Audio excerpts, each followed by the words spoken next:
morning, everyone. I, Svante Pääbo, an assistant professor in Department of Physics, on behalf of Institute of Science, welcome you all to Sir CV Raman Memorial Lectures. We are glad to have with us the speakers of the day, Professor K. Thangaraj, Director, Center for DNA Fingerprinting and Diagnostics, Hyderabad, Professor Arvind from Punjabi University, Patiala and IISER Mohali, and Professor CV Ramachari from University of Hyderabad. May I request our honorable guest, the Director, Institute of Science, the Dean, Faculty of Science, to kindly come on the dais and take their distinguished seats, please.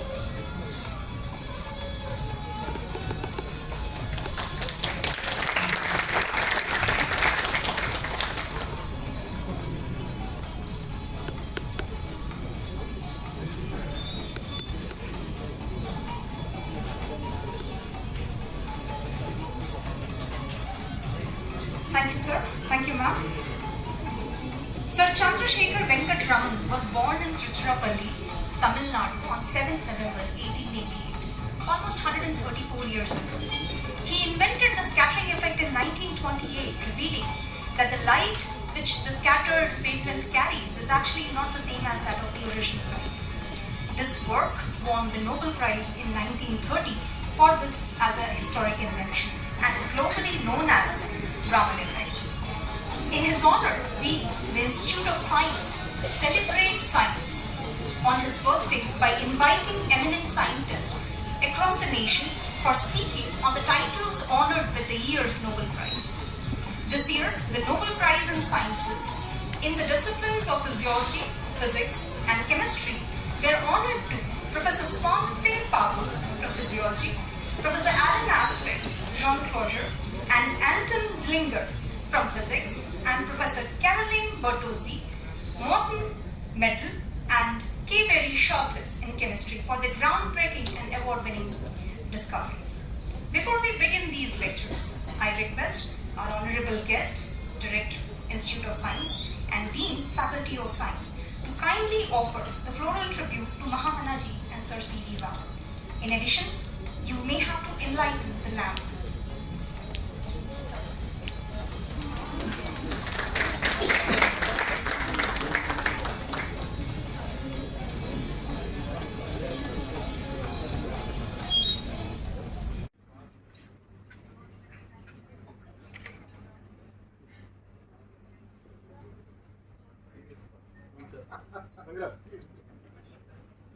You will be the last one.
Thank you so much, sir. Thank you, ma'am.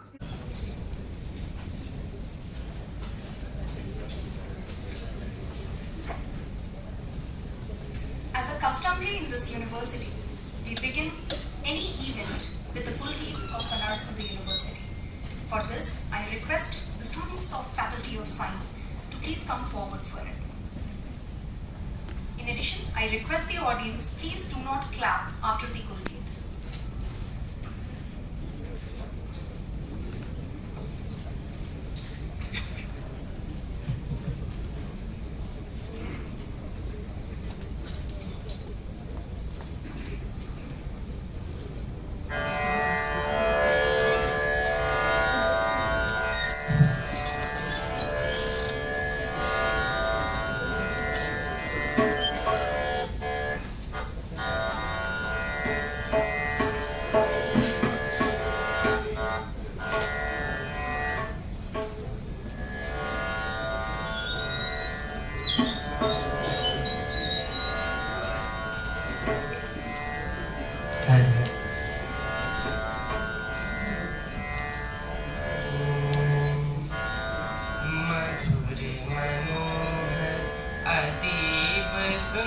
सुंदर या सर्वविद्या की राजधानी राजधानी मधुर मनोहर अतीव सुंदर या सर्वविद्या की राजधानी राजधानी यदि लोकों से न्याय काशी सुज्ञान धर्म औसत राशि बसी है गंगा के रम्य तट पर यह सर्वविद्या की राजधानी राजधानी मधुर मनोहर अतीव सुंदर यह सर्वविद्या की राजधानी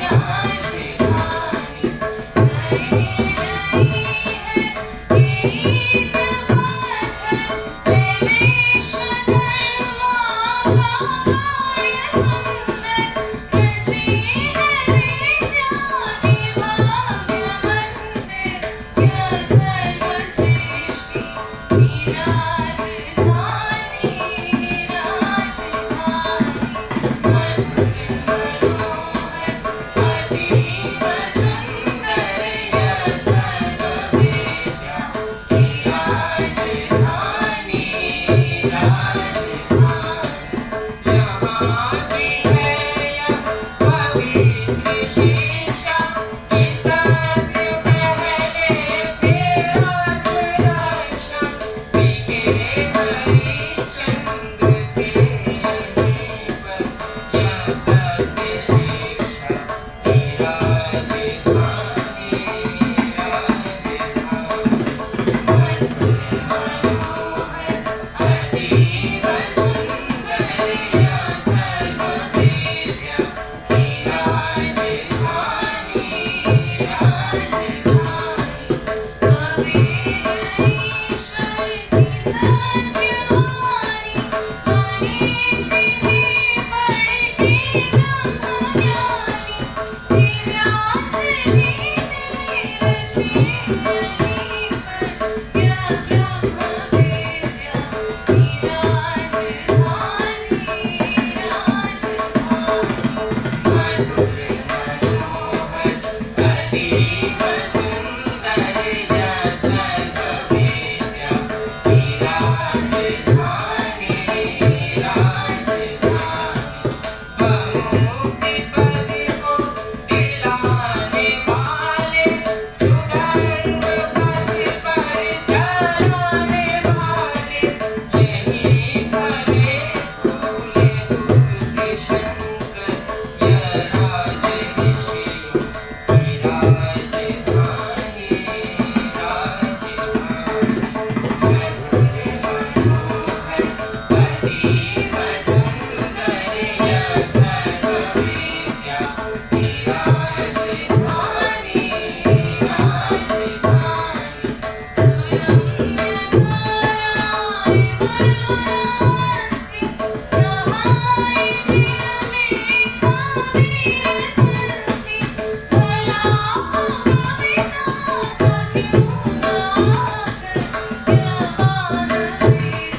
With this, I would like to thank Shashank, Devadrita, Simran, Aman, and Siddharth from Faculty of Science.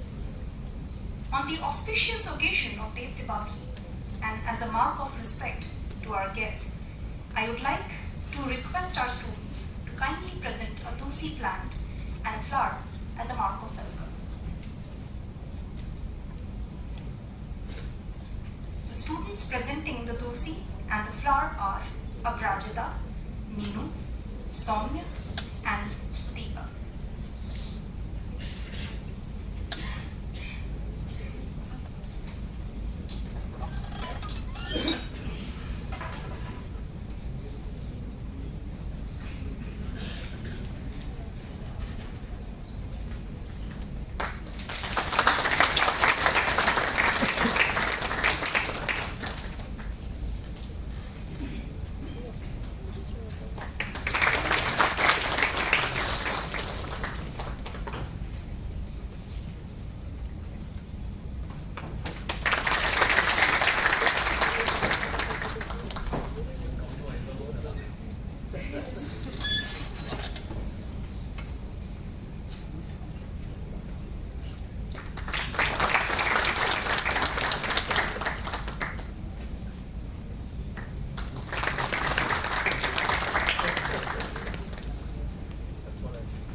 Dear students, Rabindranath Tagore once said, to find God, you must welcome everything. Indeed, nothing can be more reassuring and heartwarming than the affectionate words of welcome. So with this, I would like to formally welcome all of us here in this auditorium. I request our director, the Institute of Science, Professor Anil K. Tripathi, to kindly deliver his welcome address.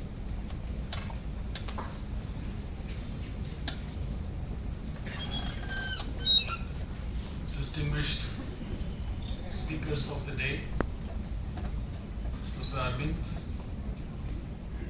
originally from IISER Mohali and presently at Punjab University Patiala as Vice Chancellor, Professor CV Raman, University of Hyderabad, Dr. K. Thangaraj, the Director of the Center for Daily Fingerprinting and Diagnostics, our charismatic Dean, Professor Madhurika Agrawal, our respected distinguished professors, Professor Ganesh Pandey, Professor Yashwant Singh, Professor Rajiv Raman, heads of the departments, colleagues, research scholars, students, and guests.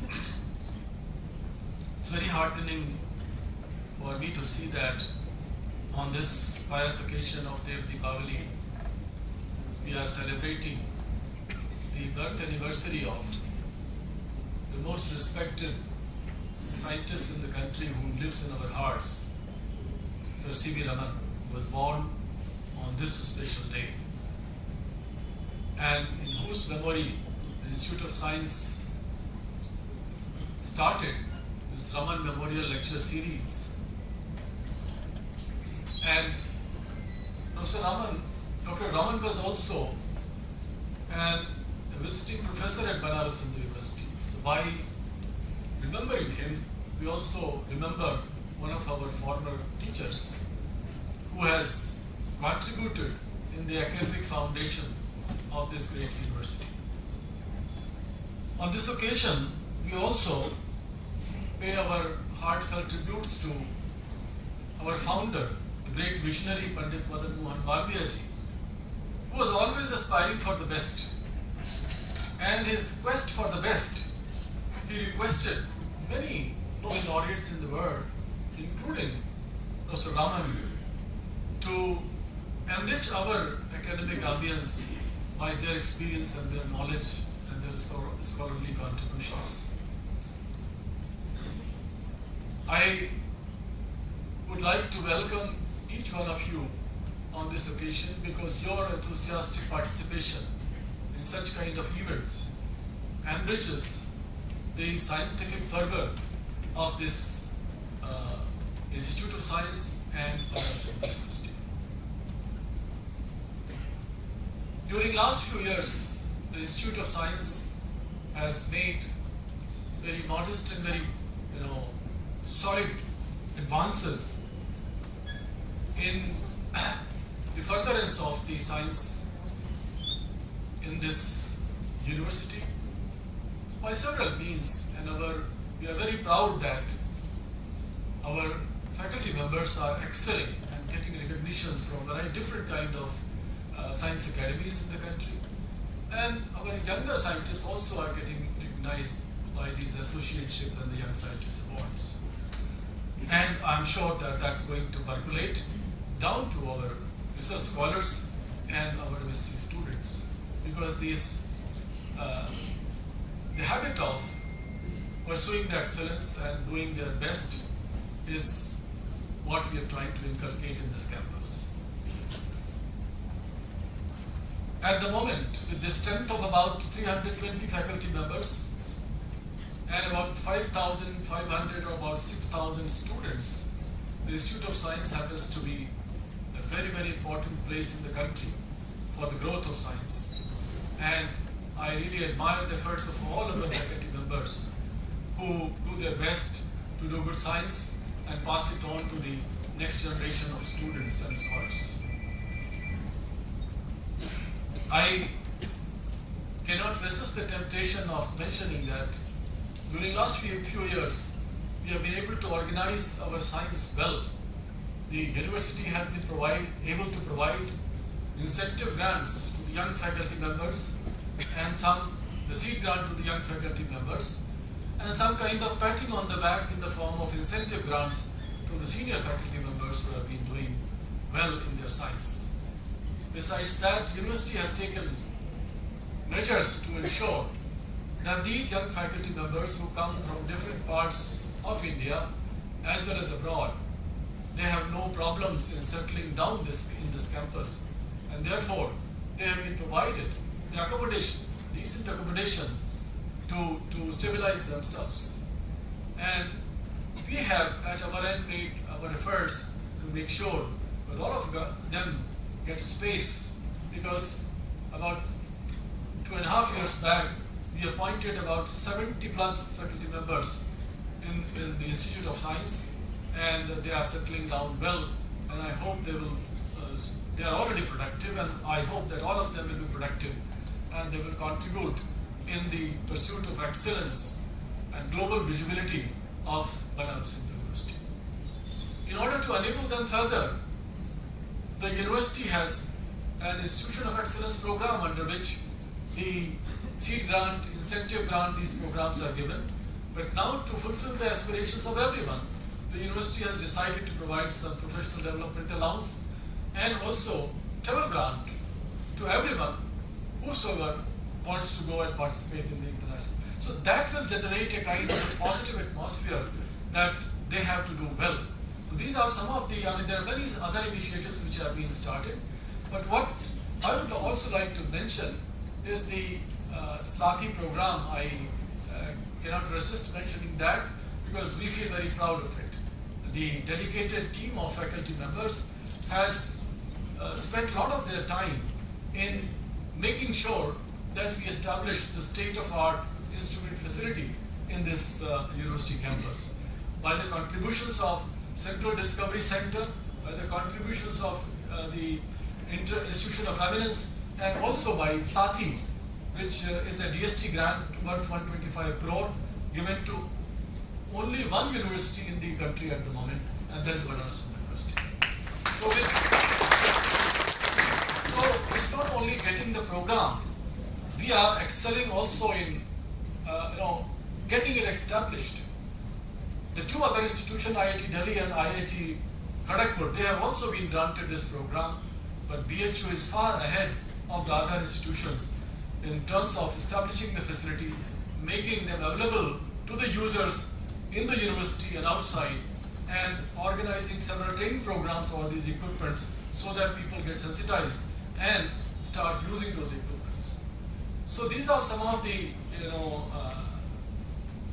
I would say, the activities or our efforts for excellence, and I hope that these lectures, these are the three eminent speakers who have contributed extensively in the areas in which the Nobel Prizes have been awarded this year.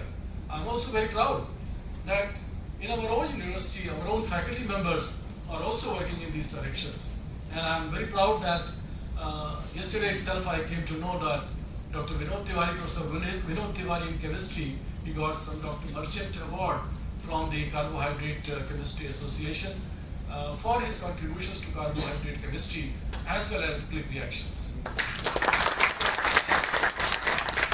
Similarly, I know the active contributions of Professor Gyaneshwar Chaube, who has been contributing. He is associated very closely with Dr. Thangaraj, and he has been contributing in the same area in which the Nobel Prize has been awarded in the paleogenomics area. We have Professor D.K. Mishra in physics department. He is also trying his best to make good contributions in the area in which the Nobel Prize has been given in physics. So we are in the direction of excellence where the world is heading for, where the world is recognizing the excellence. And I sincerely hope that very soon BHU will be having a leadership in the country in terms of scientific contribution. We all realize that the universities are not supported as well as rest of the scientific institutions in the country. But again, the kind of support which we have got in terms of Sathi, Bionest, Institution of Eminence, that speaks of the contributions of our senior professors, superannuated professors for last several decades. As we know that the history of Banaras Hindu University is more than a century old history, and therefore there is a series of contributions starting from great visionaries like Professor Birbal Sahni, Professor Shanti Swarup Bhatnagar, later on Professor C.N.R. Rao. Then we are always proud of Dr. Narlikar and Professor U.R. Rao, all these people who have been architects of science in the country. They are our alumni, and we take great pride in that. I'm sure that these researchers of today will reach to that level so that the posterity will have the same kind of pride which we have in our alumni of the past. With that, I welcome once again to all of you, and we look forward to these exciting lectures. I'm sure that they will motivate us to do well in our science. Thank you very much. Thank you so much, sir. It was indeed very informative and inspiring welcome address. Raman scattering is one of the important discoveries that paved ways for several future scientific developments, whether it is seeing from sensing, medicine to minerals, or even from static to transport properties. Whether the goal is qualitative or quantitative, Raman analysis can provide the results quickly as well as easily.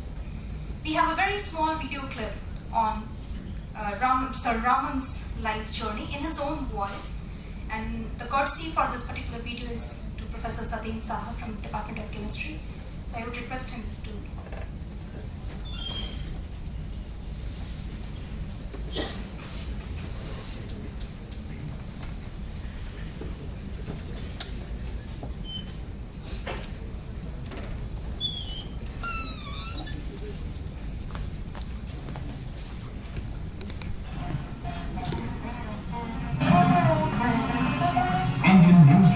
Presents a special interview with Dr. CV Raman on his recent book, The Physiology of Vision, and his more recent discovery of the origin of floral color. Nature, you see, does her best in a garden. She is putting out her loveliest for our benefit. It's up to us to try and understand what she does and why she does it.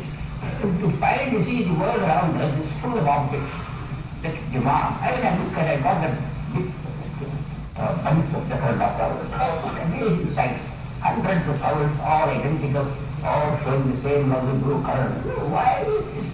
Why does it look lovely blue color? I wish I could present you the bunch of that. I want trees in front, I said, why is that? Why is that? I say, that's how it started really, and my work started with the Brahma.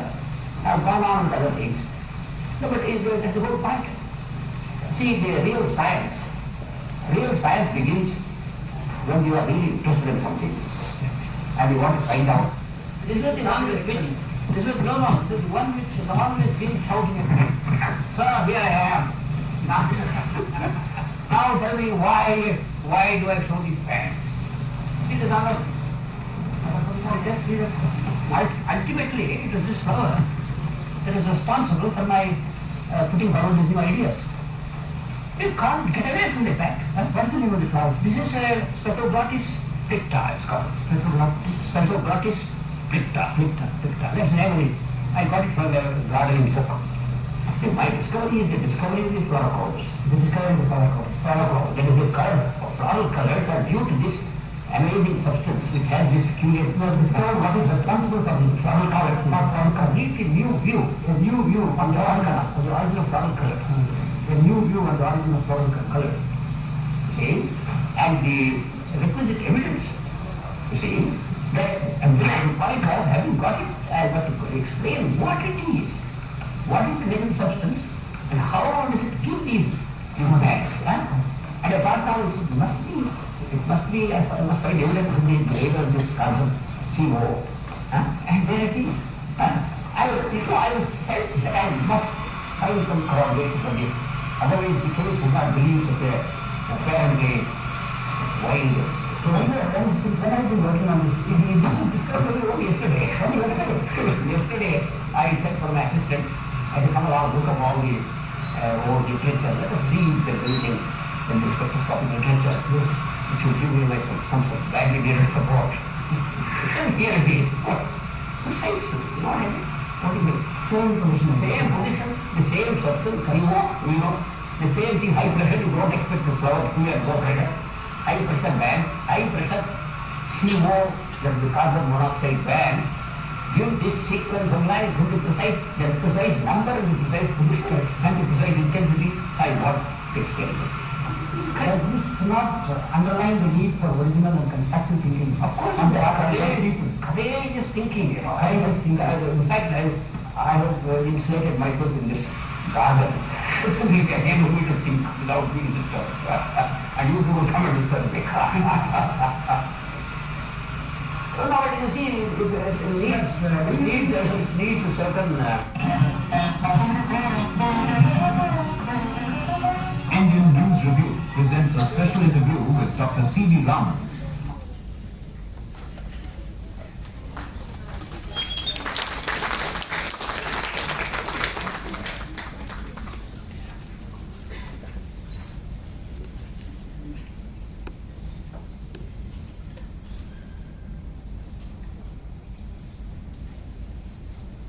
Thank you. We are just on time to start with our first lecture series of this morning.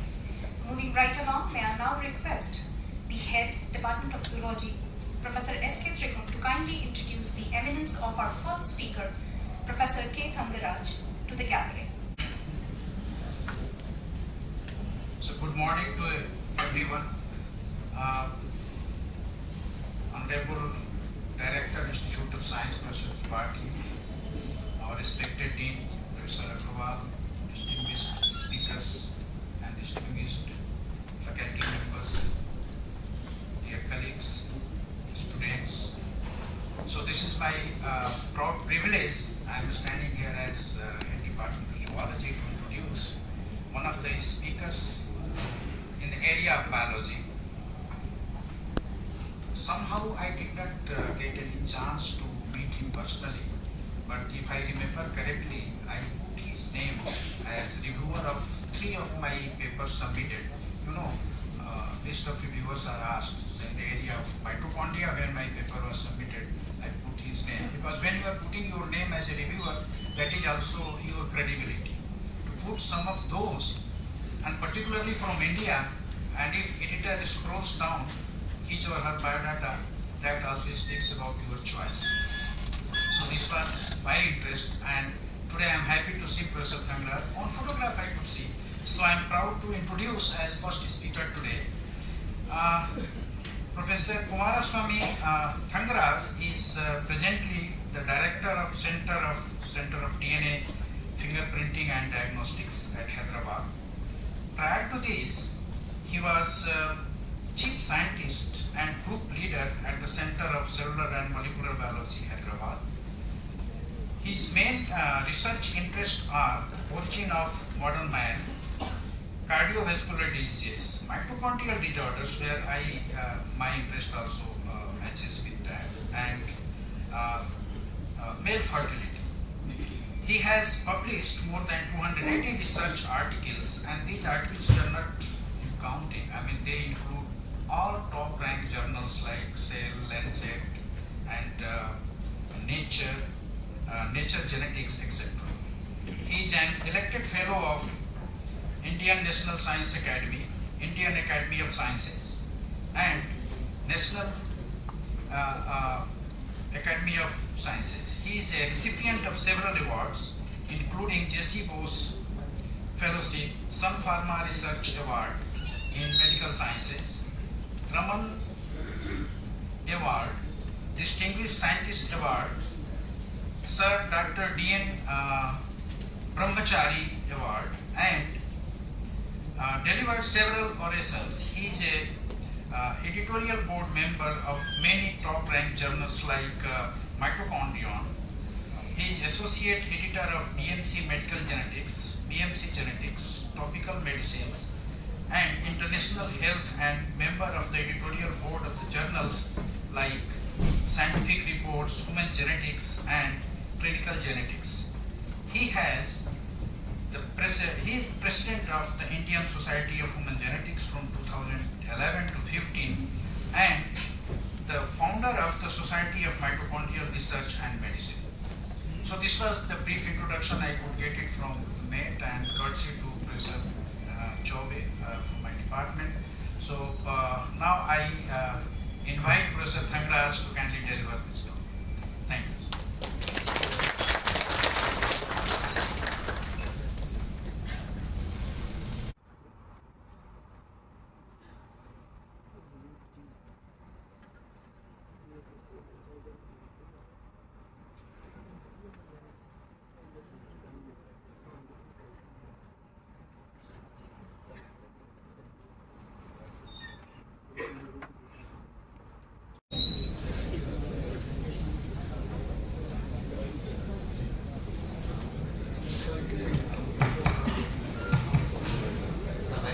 Morning to all of you. My apologies for the delay in starting. And before start my talk, I'd like to thank Professor Deepadi, Professor Aspect and colleagues for inviting me to deliver a talk on this very special topic. Also honored to speak on this particular occasion of Professor Sir CV Raman's birth anniversary. So what I am going to talk to you now is, I'll begin with the basic slides about human evolution, because that is what the theme of Professor Svante Pääbo, who started his work and connected the human evolution with the hominids, which won the Nobel Prize in the area of physiology or medicine. And I'll talk a little bit about his own work, how he has contributed to that field, and towards the end, how we have also contributed to that field. So that's what is the probably the structure of my talk.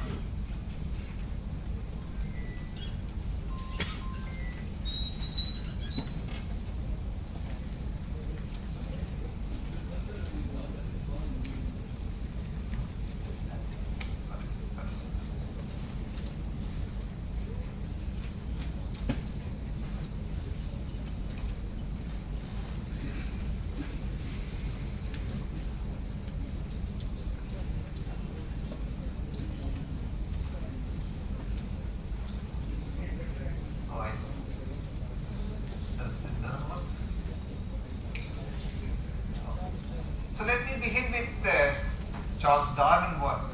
As a student, you all well aware of. You want to come to the front. There are few seats. Those who are standing, come to the front. He wrote a book called The Origin of Species, where he has mentioned about origin of almost all the species, right from orchid to whales. But what was missing in that book was how the human must have originated. Another scientist in this field, Thomas Henry Huxley, he wrote a book called The Evidence as to Man's Place in Nature. That was in 1863. Probably that was the very first book devoted to the topic of human evolution. He has shown the evidence that human and apes have a common ancestor. 8 years later,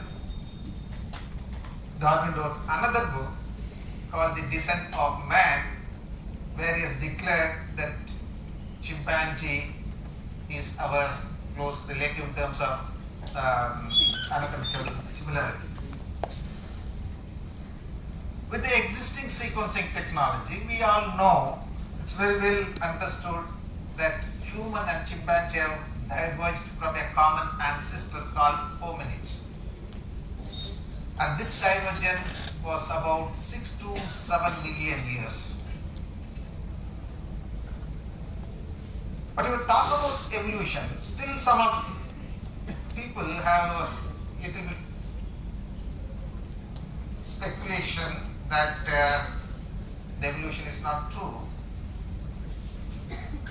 But if you look at 3 brothers who born to a normal parents, who appears like a chimpanzee, as a geneticist, we know that the genetic change which happened during the last 6 to 7 million years is the one which brought the features like the modern human, the way we look like today. So without genetics, there's no evolution. So whatever phenotypic changes happens all because of the changes in the DNA. Right? Not only this, look at this individual and this girl. What you see, a body full of air, this is one of the features which you have lost during the course of evolution, is appearing again, indicates that there is a mutation in the genes which helped us in losing the air. Probably there was a back mutation which brought back the air. Okay, so these are some of the evidence what we see today that genetics play a major role in evolution. There are some evidence suggesting that the mutation in myosin binding heavy chain gene, which created more space in the skull, therefore the brain size has increased. And there are several other genes have been shown to be involved in the increase of brain size. Buprenorphine that involved in learning, experience of pain, perception, behavior and memory, because these are some of the very unique features of a modern human. FOXP2 that is essential for normal human speech. These are all well known in the recent past. I'm coming back to the evolution, what happened during the last 7 million years, the time which we have diverged. To keep this much closer, during the 7 million years, there are several species have evolved and none of them exist now. They're all vanished. And you can distinctly see some other features like walking with 2 legs, it's called as bipedalism, making tools for hunting for the food. And third important aspect is the brain size, which has increased tremendously. If you look at the early species, probably unable to read, in chimpanzees, the brain size was as similar as chimpanzee, very smaller, and has increased to 35% of the modern human in case of Australopithecus. In Homo habilis, it has increased to 50%. Homo ergaster is increased to 60%, and it's very interesting to see the species where it was found mostly in Europe, Neanderthals, that has slightly larger brain size compared to modern human. But this species is no more. This is a species, the entire lifespan of life carriers of Svante Pääbo spent. But we don't know whether the species is intelligent or not. Why this species vanished? Very interestingly, so one of the evolutionary biologists, Paul Millets from Cambridge, he wrote in one of his articles mentioning that inherent violent behavior of modern human probably responsible for vanishing of the species. Maybe true, right? So this is how the 6 to 7 million years are passed by evolution of several species and vanishing of these species. Coming to the Neanderthals, because that's one of the important aspects of today's talk, that was found mostly in Europe and some part of Middle East. So these are the places where Neanderthal skeletal remain or fossils have been found. That was found for the first time in Belgium in the year 1830 and in Gibraltar in 1848. Partial skeleton of Neanderthal was found in Neander Valley, Germany in 1856. That was the one first recognized as a very distinct from human. And it was named as a Homo neanderthalensis in 1864. And this is the cast of Neanderthal cranium, the first fossil recognized as a Neanderthal. Coming to the field of ancient DNA, why it is so difficult, why it has not been studied by many scientists? It's because of its own problem with the DNA. The main problem of isolating DNA from the skeletal remain of thousands of years old is because the DNA undergo various processes. This is strand break, oxidative lesion, DNA cross-link, hydrolytic lesions. All of these, ultimately, it breaks down the DNA into many pieces. There's also base change. Right? And if you run the DNA most often, you may not even see in the gel, because highly degraded, you may see as a smear if it is a very recent bone sample. You don't see as a very intact DNA of high molecular weight. And other problem is the contamination. Contamination with other species, contamination with bacteria, so whatever is surrounding that particular place. Therefore, it's very, very challenging to work with ancient DNA. Very briefly, how the ancient DNA is isolated and the process is done. And if you look at the bone, the petrous bone is a good source of DNA. If that's not available, any bone, arrowroot or tooth pulp, all of this can be used to isolate DNA. First, drill that with a small handheld driller and make it powder, and that powder is processed with various buffers. It's not the very standard protocol. We have to change the protocol based on the nature of the sample. And either you do amplify smaller fragment and sequence, or put the whole thing into NGS library preparation, run it in the NGS, and whatever you pick up or sequence you get, then try to assemble that with the human or any other species, then come to the conclusion. And this is the very first study by Svante Pääbo. He has successfully sequenced the mitochondrial DNA. The reason is the mitochondrial DNA is used for evolutionary study is because the copy number, particularly in case of ancient DNA. If you take nuclear genome, we have only two copies. One copy we inherit from the mother, one copy from the father. So only two copies. But in a cell, there will be large number of mitochondria, and each mitochondria will have large number of mitochondria. That's one reason. Second, it is circular, therefore it doesn't undergo very frequent break. The third one is inherited maternally. We all inherit the mitochondria and mitochondrial DNA only from the mother. So you can trace the maternal lineage. It has a region called control region or hypervariable region. There are two hypervariable regions that shows more variations. If you sequence all of us our mitochondrial DNA, unless otherwise we are maternally related, everyone will have very unique mutation, particularly in the hypervariable region. That's what's shown here. A small stretch of DNA sequence, there are 3 dots. That means there is difference between these two sequences. There's an A here, what you see here, G, A. There's A, G, A, G. Okay. In a small stretch itself you see such variation, but if you sequence entire 1.2 kb of hypervariable region, you will find much more variations.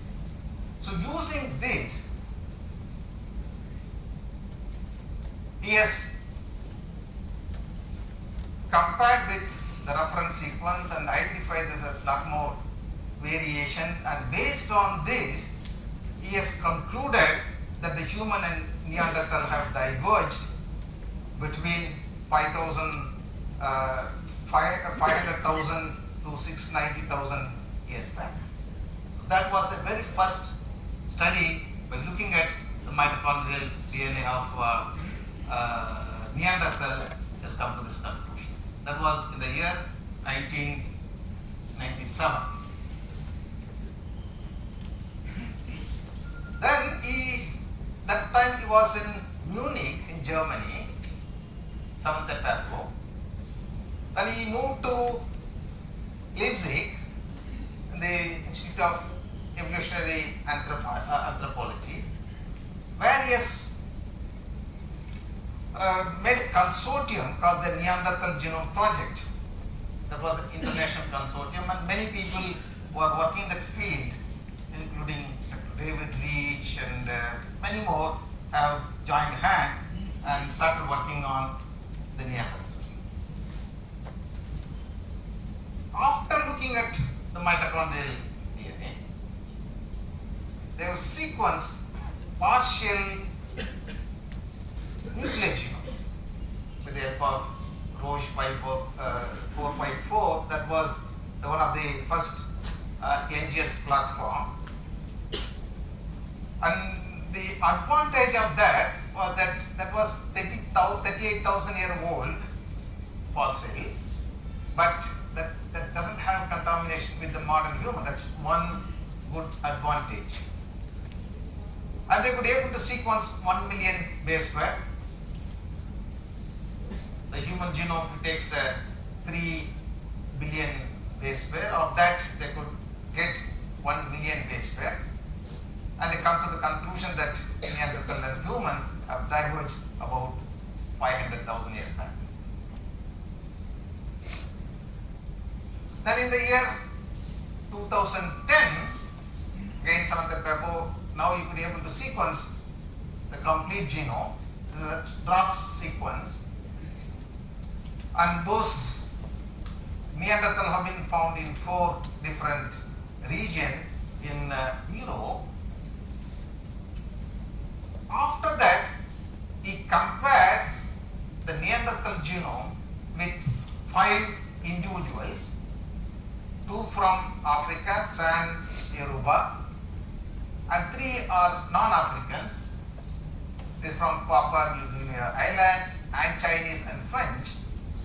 And they found that these 2 individuals, they sequenced the whole genome of these 2 individuals. And they did not find any of the Neanderthal genome, whereas they found some proportion of Neanderthal genome in the population. Later, he found a small finger in Siberian cave. Once again, sequenced the mitochondrial DNA of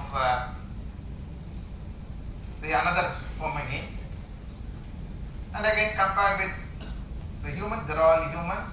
This is a Neanderthal. This divergence we know 500,000 years back, and this is Denisovan. This was about 1 million years back. So the basic, the Neanderthal, Denisovan, again showing close affinities with the modern human. Then once again he went on to sequence the whole genome of the Denisovan sample, and this was the time they have named as a Denisovan, otherwise they say the Siberian sample. In one of our study led by David Reach, he is one of the well-known population geneticists, closely worked with Pääbo, and also we closely work with him. We sequenced 300 whole genome from population from all over the world, where Pääbo also part of the study. And we have found that these are the places, the dots, where the samples have been obtained. And the Neanderthal genome was found up to 3% in the population who are living outside Africa. Earlier I have shown that the Neanderthals were found in Europe and also Middle East. Now you can see that the dot one means there's a 0%, and up to 3% of the genome has been found in all the population who are living outside Africa. Then the Denisovan genome also we compared, and that was found exclusively in South and Southeast Asian countries. So that was one of the interesting finding of this study. Now it is shown that the place called the Denisovan cave, that was the only place all 3 species have been found. Neanderthal, Denisovan, and the modern human must have lived in the same cave. That's probably helped in mixing with all other 2, the modern human. Subsequently, there was another study in 2018 that showed clearly how much of all these 3 have admixed: modern human, Denisovan, and Neanderthals. In this study, where again Pääbo and his colleagues, these are all Europe. The blue ones are Neanderthals. This is the ancient human, which is in yellow color.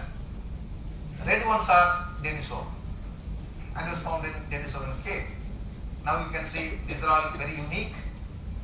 The modern human, or ancient modern human, consists of small proportion. There's a dot that indicates small proportion of Neanderthal genome. Whereas in the Denisovan cave, where you could see there's a Denisovan consisting of small proportion of Neanderthals. And interestingly here, you can see 50% of the Denisovan genome, 50% of Neanderthals. the perfect combination. Okay, that shows that there was a hybridization or marriage between Neanderthals and Denisovans.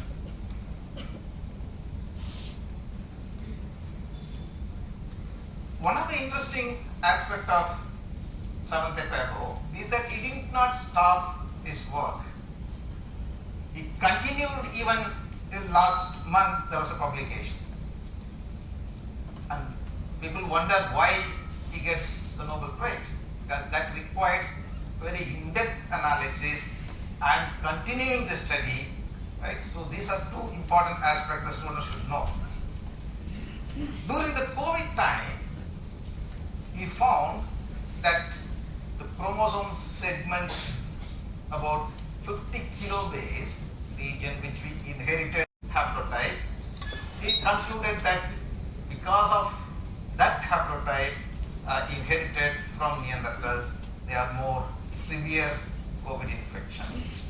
Right? So that was his conclusion. But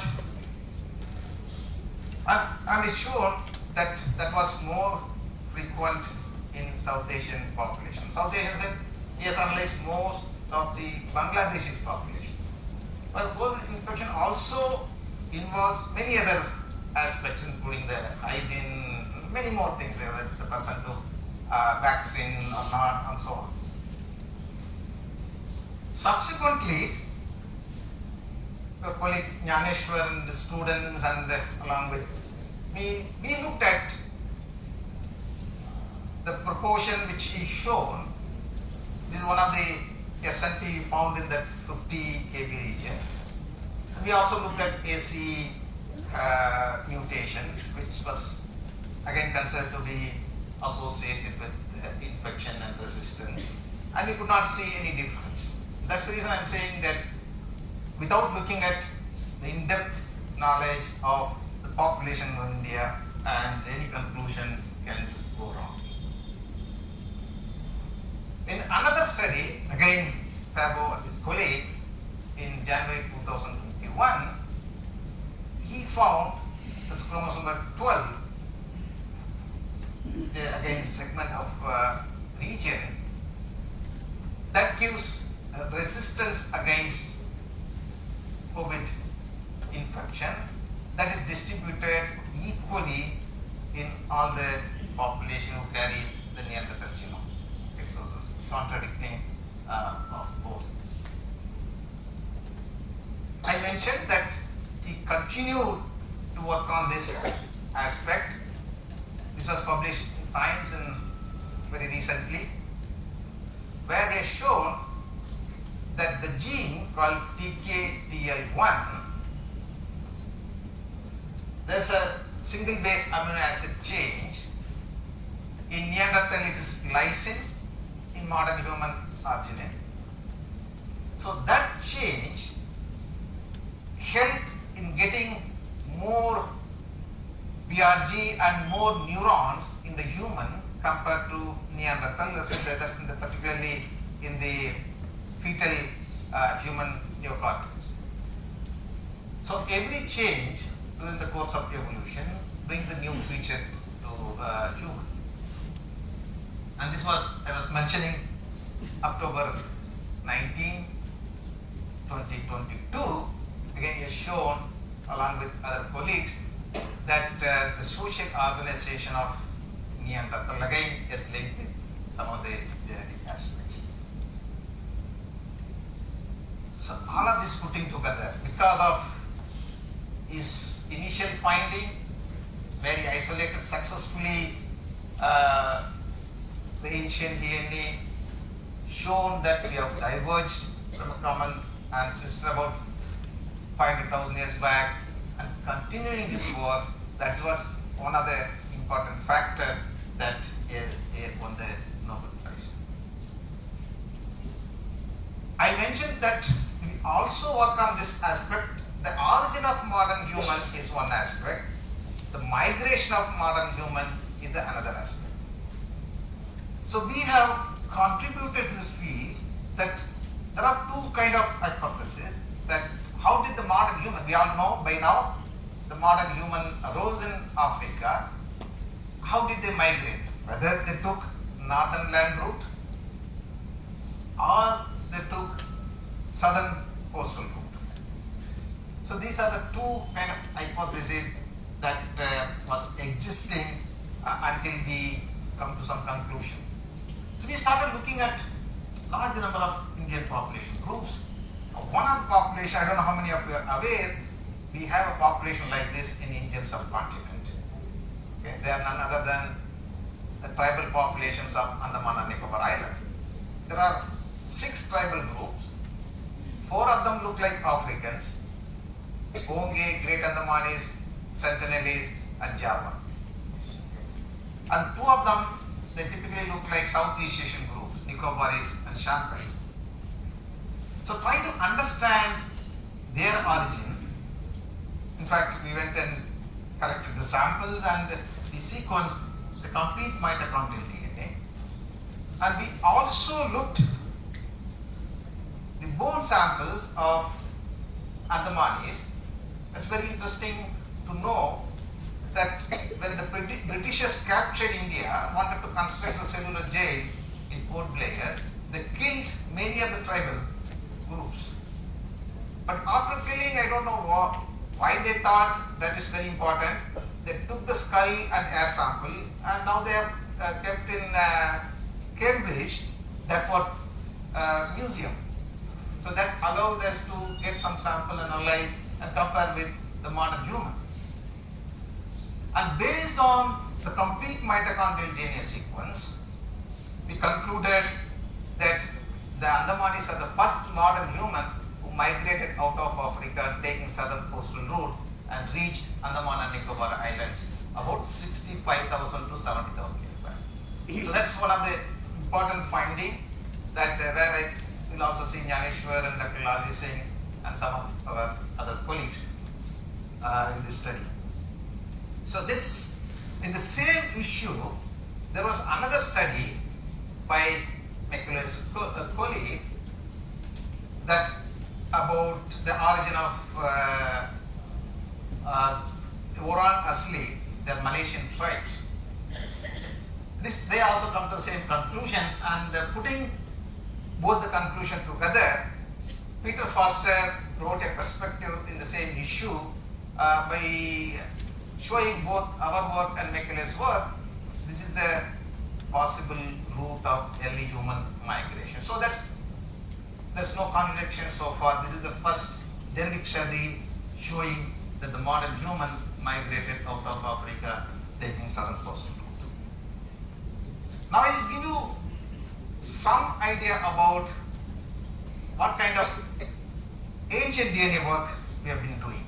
So one of the work is about finding the origin of bone sample which we found in Rupkund. Rupkund is in Himalaya, about 5,000 feet above the sea level. There are large number of bone samples have been found there. And there are several speculations. Who are those individuals? Because why somebody has to go to such a height where nothing is there? One has to take a lot of time to acclimatize and walk further to go there. The speculations are, one of the speculation is they are ancient traders on their way to Tibet. Something happened, they are all perished in the lake. Second one is Zorawar Singh's army from Jammu who tried to invade Tibet. The other one is king of Kannauj and his wife. They are with the attendant. They gone there, and the sudden some nature calamity happened. They are all perished. Another one is victim of epidemic. That's very unlikely. Same way victim of ritualistic suicide. Why somebody has to go all the way there? And one of the reason people were speculating is that there is a Kundadevi temple, and people used to go there as a pilgrimage, and something happened there and they all perished there.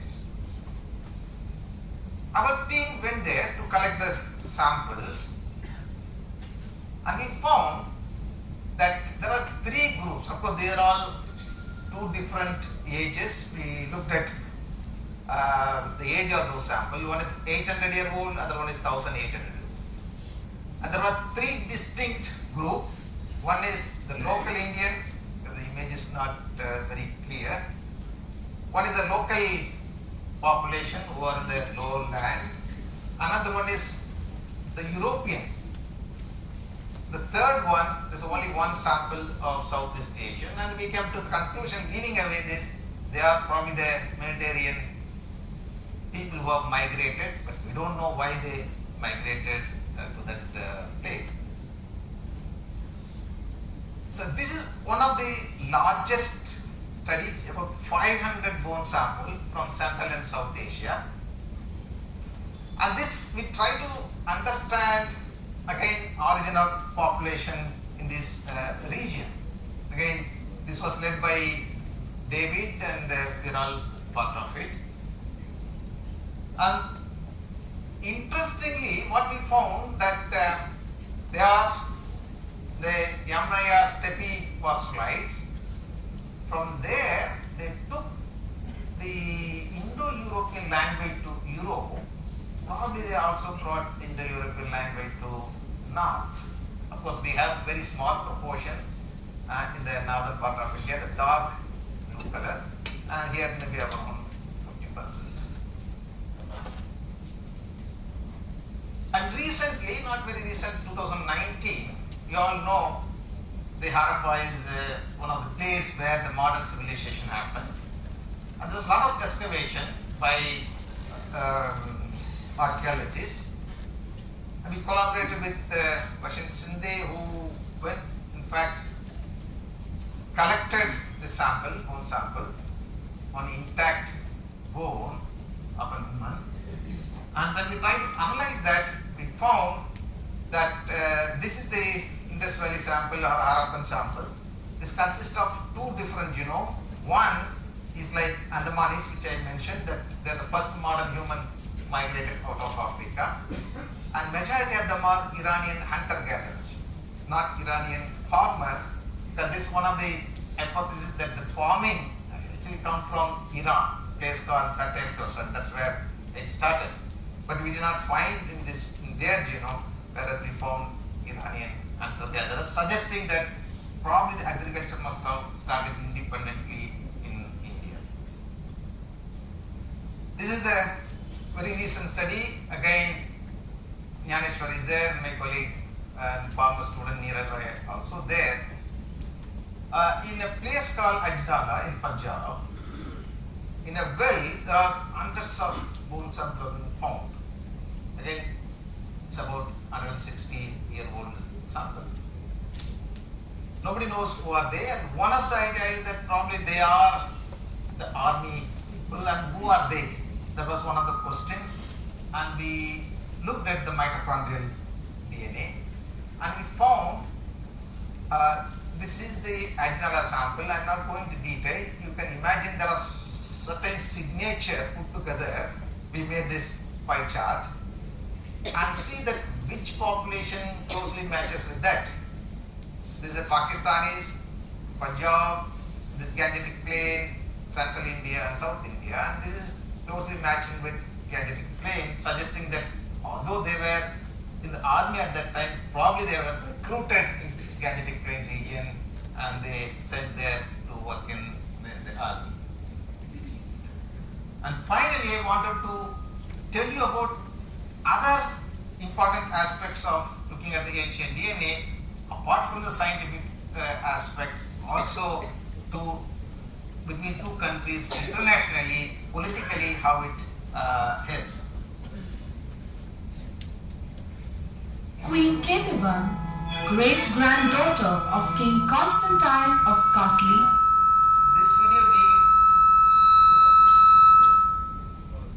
This will give you some background rather than I explain, because with the visual is a little better, then I will tell you how to begin. Ruled over Georgia in Eastern Europe. In 1630, the Emperor of Persia, Shah Abbas I of the Safavid dynasty, conquered her lands and threatened to destroy Georgia. But the queen, to protect her subjects from annihilation, surrendered and was taken prisoner in 1614. She remained a prisoner of the Shah until 1624, during which attempts were made to convert the queen to Islam and force her to join his harem. Both bribes as well as torture were used to persuade her to relinquish her Christian faith. Queen Ketevan, however, withstood all the attempts and was finally killed on September 22nd, 1624. Her death is also mysterious, as one account says she was crucified to a tree, while another says she was strangled. Legend has it that a light appeared on her body, and the Patriarch of Georgia declared her a martyr and saint. The story, however, doesn't end there, and it is believed that two Augustinian friars, her confessors, discovered her remains in Shiraz and brought them to Goa in 1627.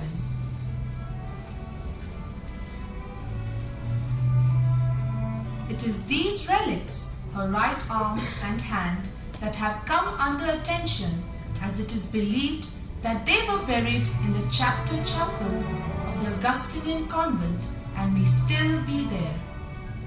The search for Saint Ketevan's relics started in 1989.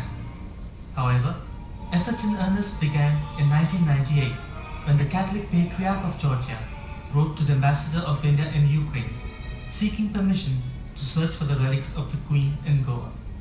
Subsequently, a Georgian delegation, which included a bishop, came to Goa but failed to locate the remains. Silva Rego relied on the manuscripts of Augustinian friars written in 1817, 1723 and 1629, and in them in a scientific manner described in detail the tombstones in the church floor, beside chapels and the chapter chapel. Using archaeologically sound techniques, the ASI have cleared the ruins, and in their labors have recently chanced upon the most likely resting place of these relics. This is a second window on the epistle side of the altar of the chapter chapel, above which, according to the book on Silva Rego, were once entombed the remains of Queen Ketevan.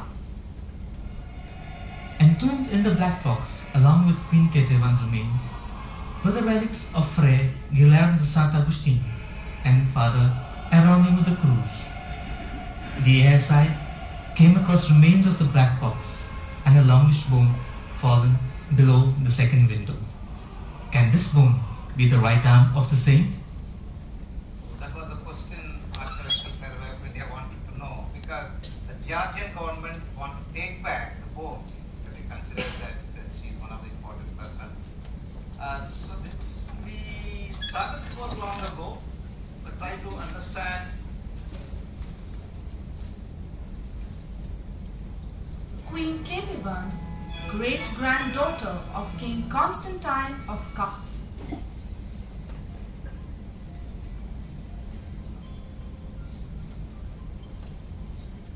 So that took some time for us to isolate the DNA from this bone. There are two more bones have been found. So which bone belongs to Queen Ketevan? We sequenced and matched with about 22,000 of Indian sample which already we had the sequence, and none of the samples were matching with that. There are some unique signature in that. That's one evidence that it's not Indian sample.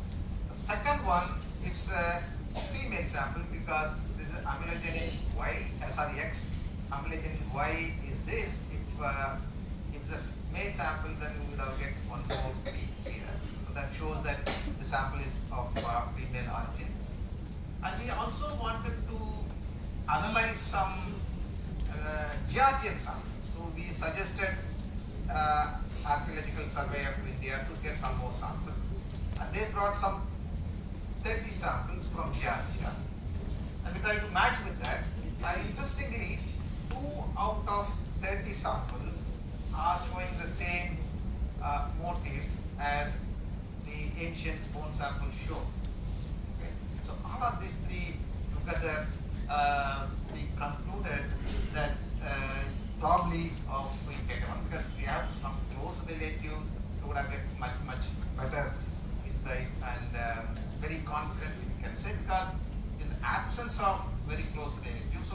say that's probably of Queen Hyderabad.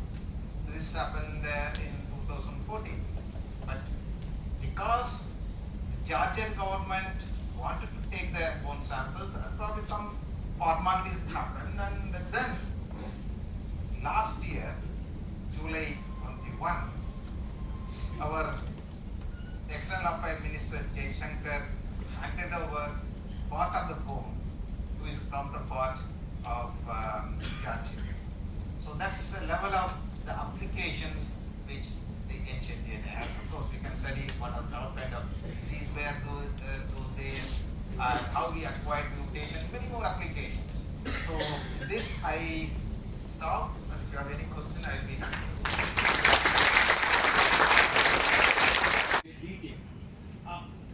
It's so good to know that Pääbo and all of you are working together, and mitochondrial DNA does give us kind of information that is great. I'm still bringing you back to COVID-19 and its population, because there comes some kind of a dispute as to what kind of susceptibility did the South Asian population have or resistance it had to COVID. So what have you to say about that? Because Pääbo's work and maybe some work done from India, there was also some kind of a discussion on it. So if you have any opinions. Yeah, so they took the people from very severe who had been admitted in the hospital. They found 40 to 50% are South Asian, only 16% of local UK people. Based on that, he came to the conclusion probably this the 50 kb region which we inherited from Neanderthals makes the individual susceptible for the people who are in South Asia. But rather, we had much better situation compared to any other country in the world during the COVID pandemic. We all know that not only the genomic region which makes the individual susceptible, plus we have so many other regions like cytokines, interleukin, and many other genes which play a major role in infection and resistance. Plus, whether the individual got already the vaccine, how the person is exposed to different kind of environment, particularly COVID environment, how hygiene the people, how care they are wearing mask and washing their hands. So many things they are responsible. So that's what is our conclusion. Not only looking at the genomic, look at everything and come to the conclusion. Can I have one more question? As Dr. People was asking, mitochondrial DNA contains a huge amount of information, but now that you have both genomic information or maybe microbiome you have your books, the question is whether it makes a substantial difference from what mitochondrial information is, or whether it only substantiates what information you have from mitochondrial DNA. Yes, sometimes because of its uniparental inheritance, with the mitochondrial DNA, we get only the maternal aspects. Same way, Y chromosome will give only the paternal aspects. If you use the nuclear genome, you get the aspects of both the DNA. That you can clearly see people who have migrated very recently, like Siddhis. So only the males came here, married mostly the woman here. So their mitochondria, Y chromosome and nuclear genome, you can clearly see that more of Y chromosome of Siddhis, more of mitochondria of Indians, and admixture of both. So that gives different component of our genome, and based on that we can interpret how many males, actually we estimated how many males would have come from Africa, particularly the Bantu speaking. So when they moved to Africa, were there some women also coming in there? Or what number women would have come? So we estimated, but I don't remember that exact number, but very few female, because the mitochondria of the original Africans are very small proportion. There was a paper, I remember that the interbreeding between Neanderthals and humans was one way. Is there a genetic evidence for that it was Neanderthal males who mated with human females and not the other way? I don't think that's one way. It looks like both because Neanderthal and Denisovan equally contributed in one case. And also we have 3% of Neanderthal genome in all those who have migrated out of Africa. Indicates that not only it was one, but it could have been mixture. It burns me all the time. I mean, it was great talk. I mean, we have lions have two species, like we have Asiatic elephant. I mean, elephants have two species, big mammals. So even if you say there was breeding going on, but we don't have second species of humans, not even close to humans, anything. So what happened? I'm just curious. No, if you look at Africans in that sense, so the phenotype is totally different compared to others. Because in the recent past we all are mixed, particularly in India. I did present that work. The ancestral South Indian, who are probably the part of first wave of migration. Ancestral South North Indians maybe came later. These two are the founding population. If you go to any country, you will see Africa, for example. The original Africans all black. Original maybe Europeans, or they're all with the light skin, right? Everybody, you cannot differentiate. But look at Indians. We have range of color, right? Very light, very dark, and in between. So all shows that the genome is admixed. Right? Similarly, if you want to see very distinct like other species which are in isolation for a very long time, that acquired unique set of mutation makes that as a very unique species. But unlike that, the human population is much recent evolutionarily, and they are not mixed. So there's no distinct feature.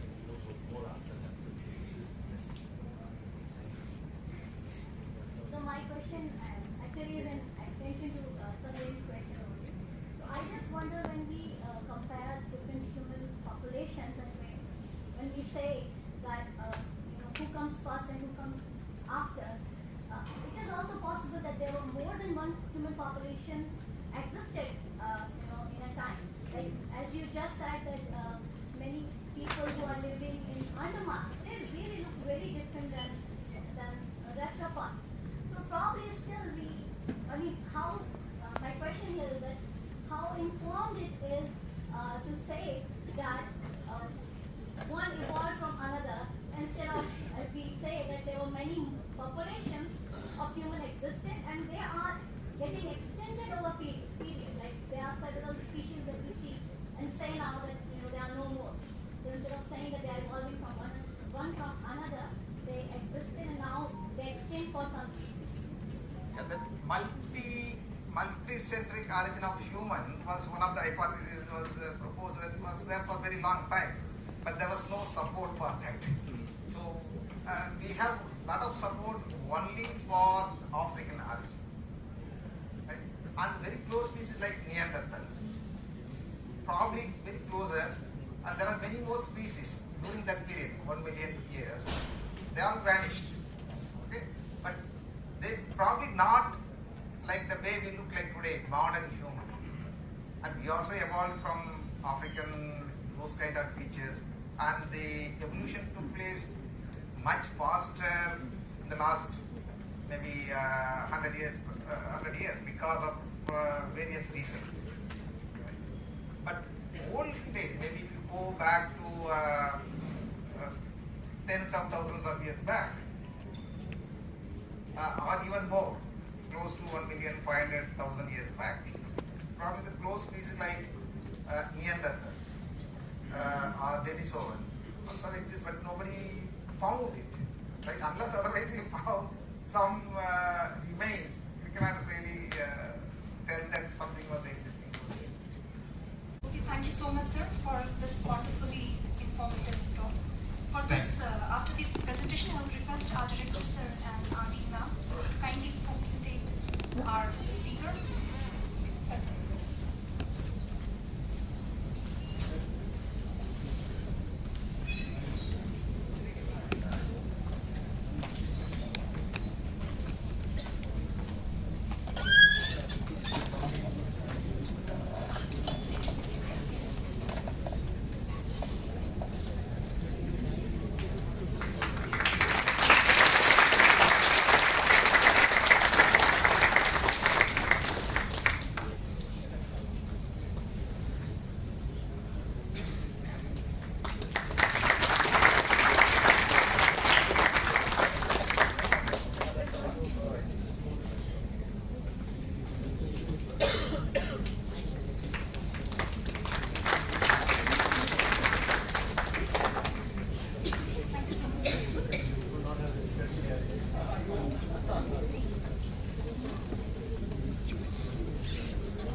backside, please come forward. There are a lot of plenty seats being left here.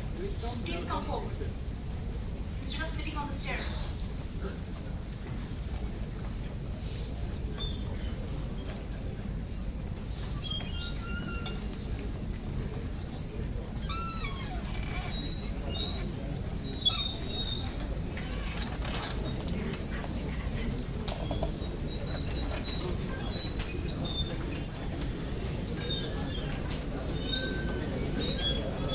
With this, may I now request our very own head, Department of Physics, Professor Svante Pääbo, to kindly introduce our next speaker, Dr. Arvind, to the gathering. His presentation will follow after the introduction.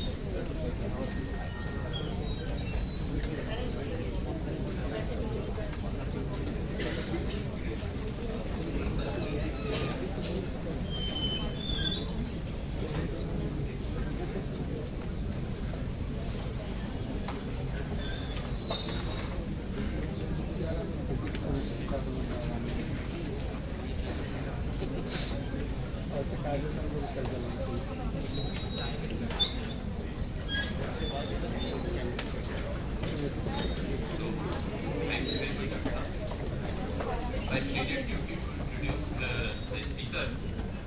But before I introduce him, let me just thank him because day before yesterday there was some incident in Punjab and all the institutional heads were requested not to leave the station. And he was a bit worried how to come.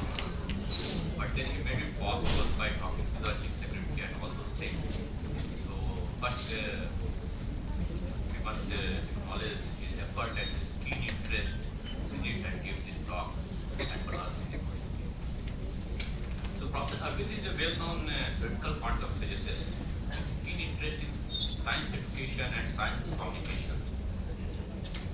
He is currently the Vice Chancellor of Punjab University, Patiala, and is on deputation from IISER, Mohali, where he is a professor of physics. He did his MSc from IIT Khan and PhD from IISc Bangalore in the year 1997. He then joined Physics Department of Guru Nanak Dev University, Amritsar as a faculty member. From 2000 to 2004, he spent some time in Catherine Mellon University, Pittsburgh, USA. He joined IIT Madras and then he moved to IISER Mohali in the year 2007. Professor Arvind has received the INSA Medal for Young Scientist in the year 2000. He is National Coordinator of Theme 1 Photonics of the National Multi-Institutional Network Program on Quantum Enabled Science and Technology of EST. This is 300 crore projects which he has managed as a coordinator. He is also a member of DPR Drafting Committee of the National Mission on Quantum Technologies and Application. He has more than 70 publications in the Journal of International Reviews and supervised many students and over 40 MS theses. His current research interest encompasses quantum information theory and foundation of quantum mechanics. Apart from physics, Professor Arvind is keenly involved in contributing to education, especially in the context of teaching of science in schools as well as universities. He dedicates time in designing new experiments for physics education and has been working on developing new pedagogical tools for teaching science. Through various platforms such as television panel discussion, newspaper articles, social media and seminars, Professor Arvind has been drawing attention toward the major problems in the educational system of India. He is a vocal supporter for integrating pure science with disciplines of social sciences as well as in linking all levels of education, be it primary, secondary or higher education, and emphasizes the problem of science education being linked to the elite institutes and universities and advocates bringing it to the common people. This is something which is normally we try to avoid. So he always used to go to conflict also sometimes. Professor Arvind has called for placing initiative in science education in backdrop of higher education in general and education at large on both theoretical and practical basis. Along with higher education, he draws attention to the issues of public school education as well. Without taking further time, I invite Professor Arvind to address the audience. Thank you.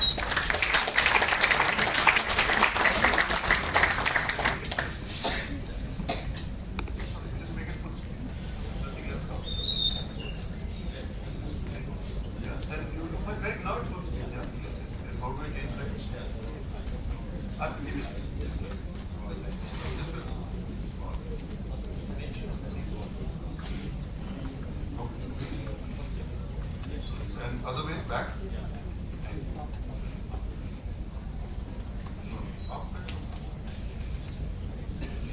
इसको छोड़ दीजिए, this will not go, I do it.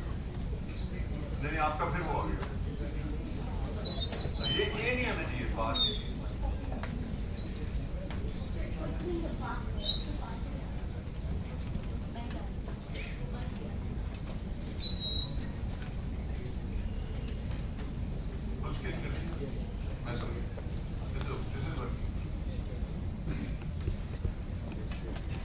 Alright, so first of all I thank the organizers, the Director of the Science Institute, the Dean of Faculty of Sciences, Head of Physics Department, that they invited me to be here today and talk about the Physics Nobel Prize.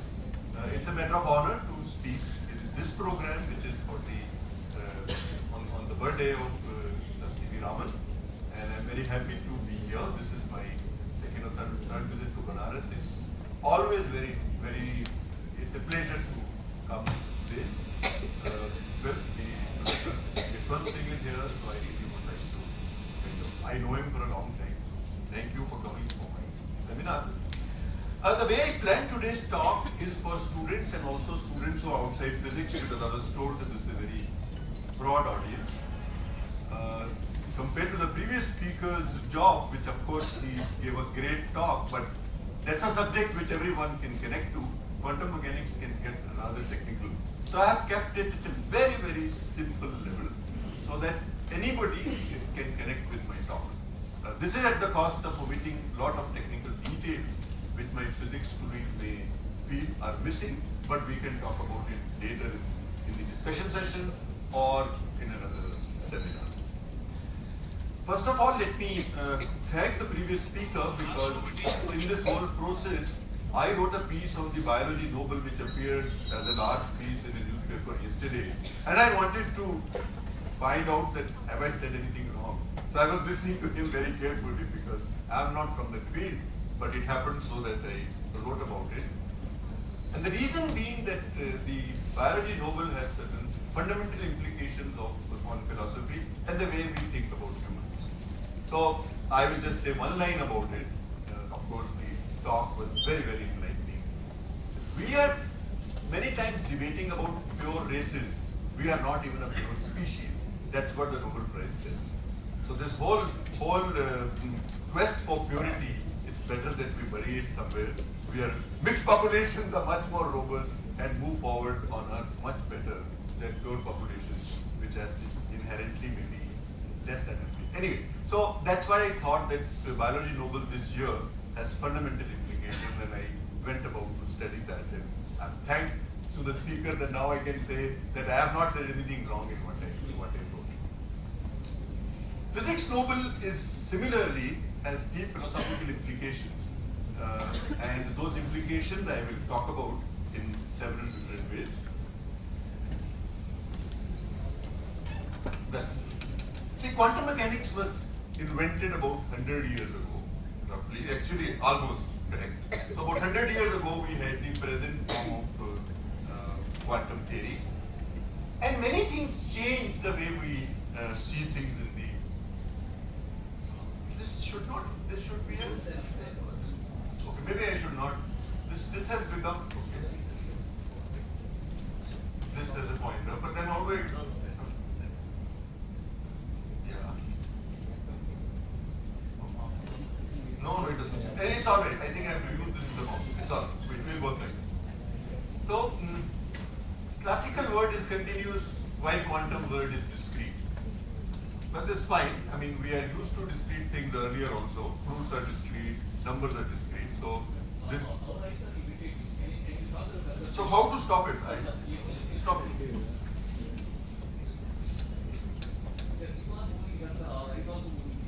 Yeah, even I didn't like it, so I said, can we?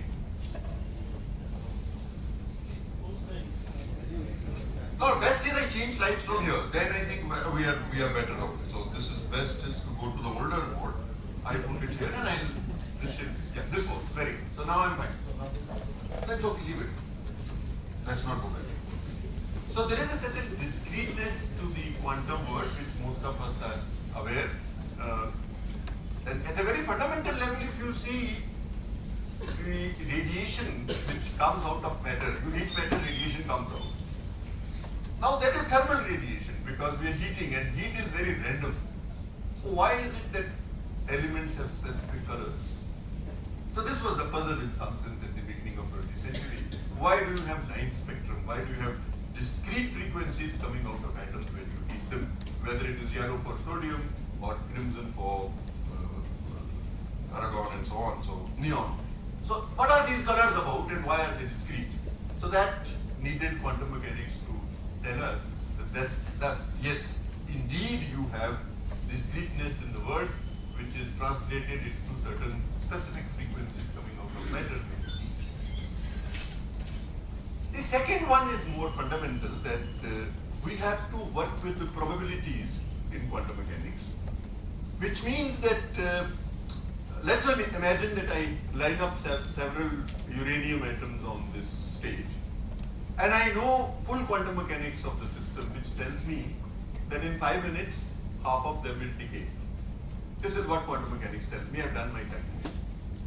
Which 5 will decay? That nobody knows. So there is at a fundamental level, there is a certain way that quantum mechanics cannot tell you beyond probabilities. And this we will see is extremely important for the Nobel Prize of 2022. Of course, you can have two views when you have probabilities.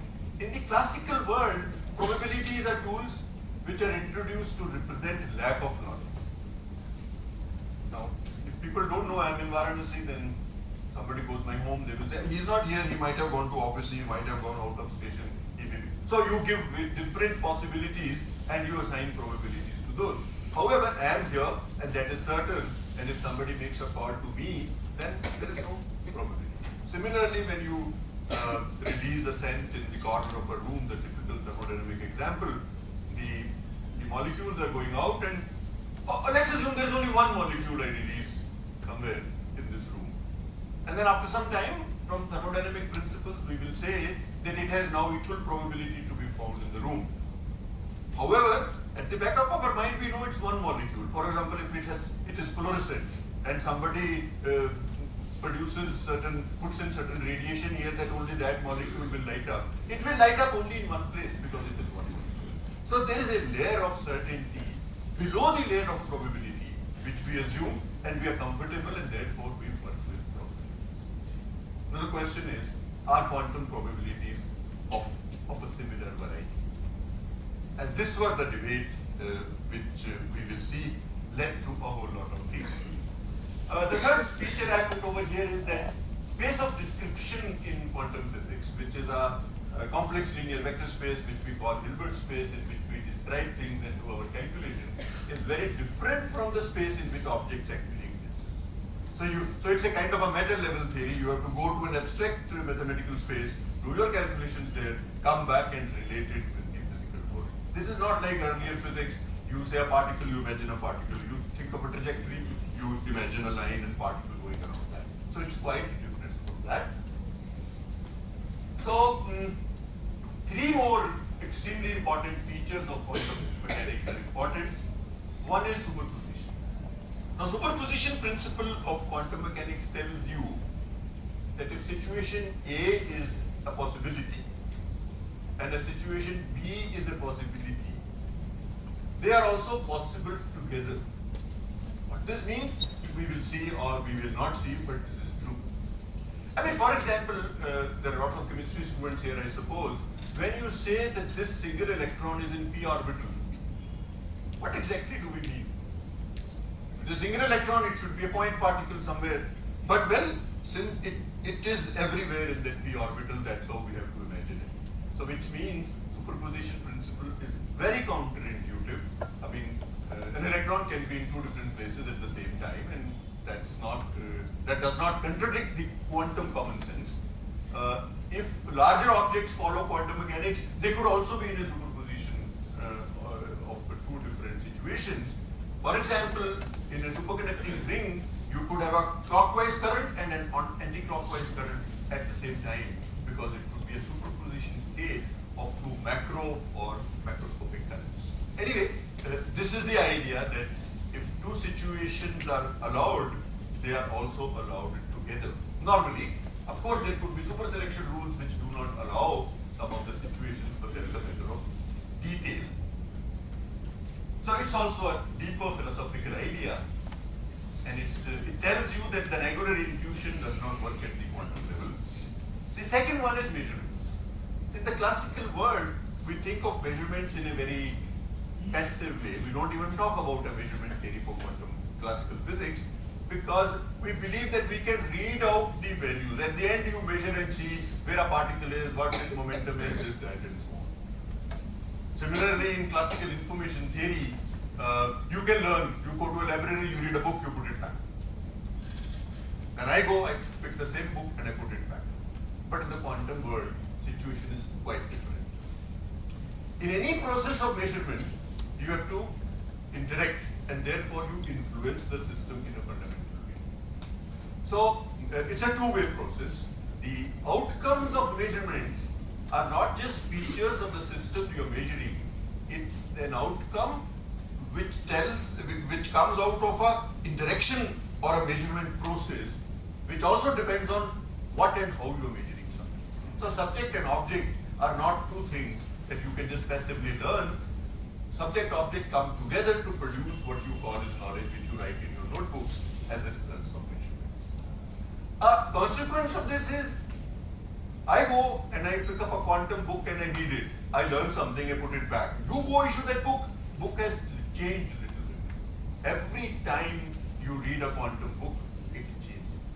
And this may look very broad, but it's not that. It's not a very general statement. This is what is behind quantum cryptography, which has become technologies of the day today. We will see that to some extent as we go along. The third feature of quantum mechanics is entanglement, which I think all of you have heard the word because Nobel Prize is connected with entanglement.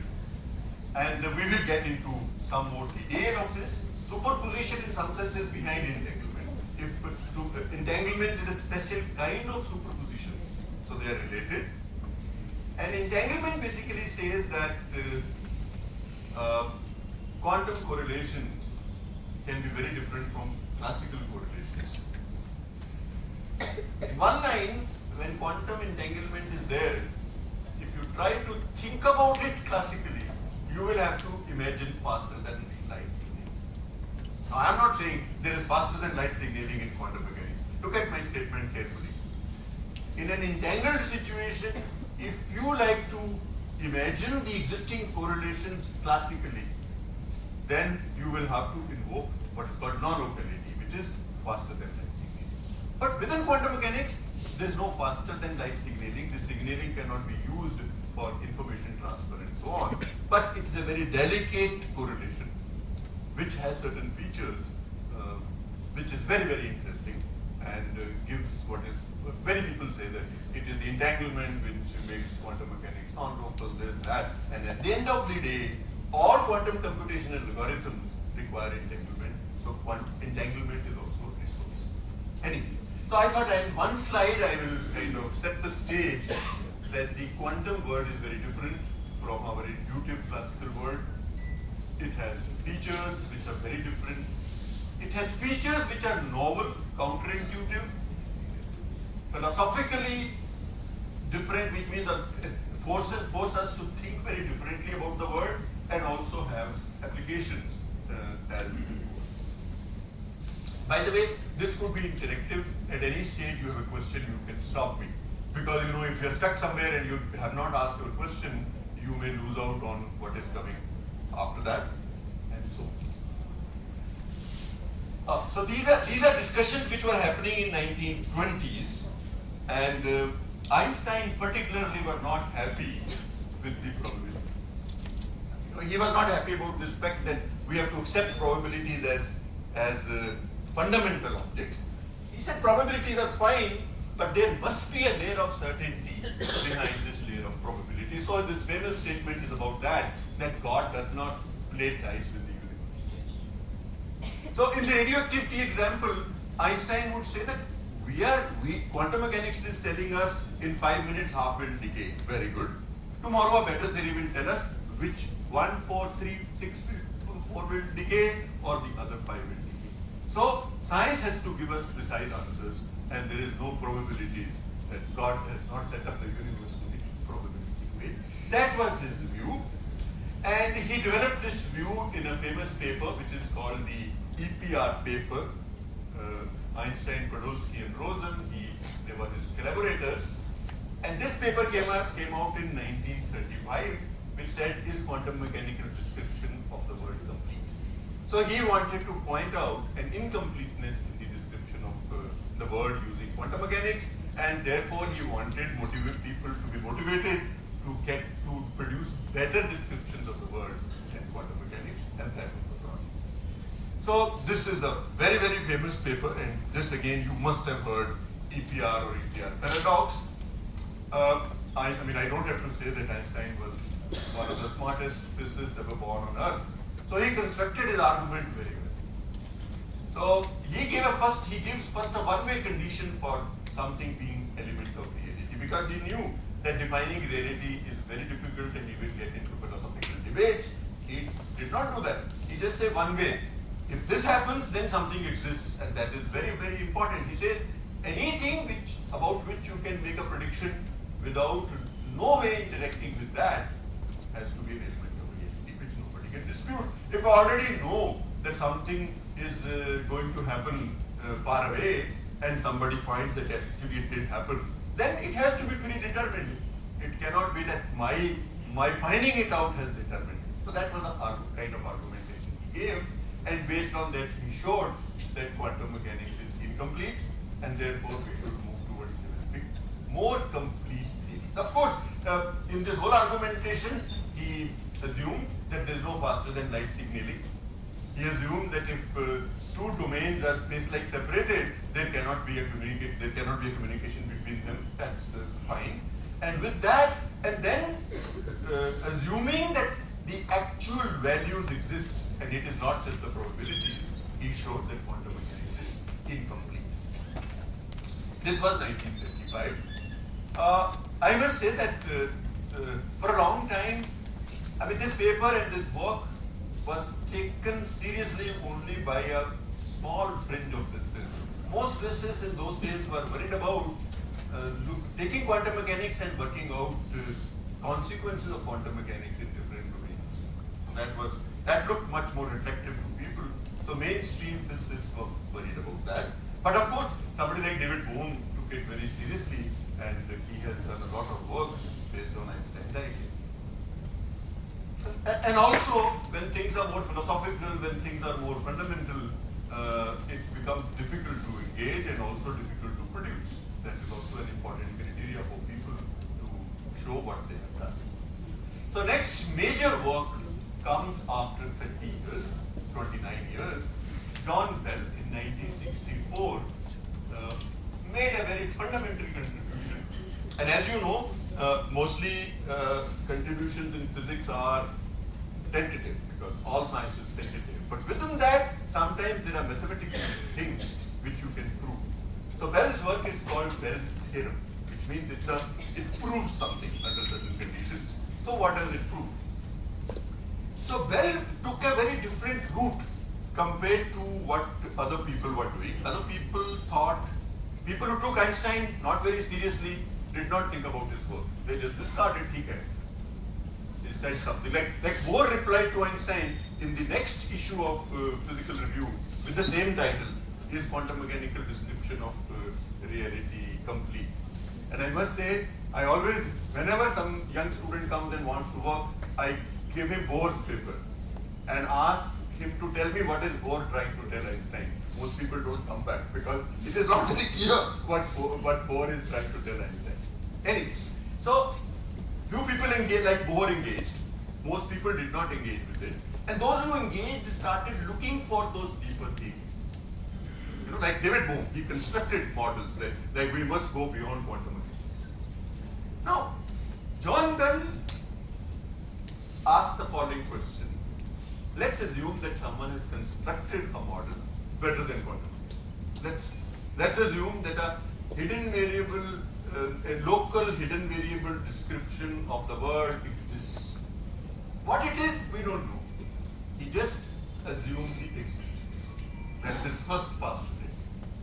The second postulate is no signaling, no faster than light communication. That's all. And then he works out the consequences of these two assumptions and shows that such a model will contradict quantum mechanics. It will not augment quantum mechanics. The results obtained from such a model in a situation like this, where we will have a source which will emit two objects. One will go to A, one will go to B. A and B can do some measurements and have some settings. Theta 1, theta 2, these are settings, theta 1 dash, theta 2 dash. Some measurement settings, details we don't need to. So at locations A and B, which are space-like separated, we have a measurement device. And you have some knobs on the measurement, what you can make a choice independently and measure something. And that outcome of the measurement is binary, yes or no, +1, -1. Very simple kind of setup. He showed that in such a setup, if you assume that the outcomes are predetermined in a local realistic way, it contradicts quantum. So now becomes the situation becomes very interesting, that Einstein says quantum mechanics is incomplete, therefore we should look for a better, more complete theory. If you imagine the existence of such a theory that will not just complete quantum mechanics, that will contradict quantum. And this is really a true story of how science moves.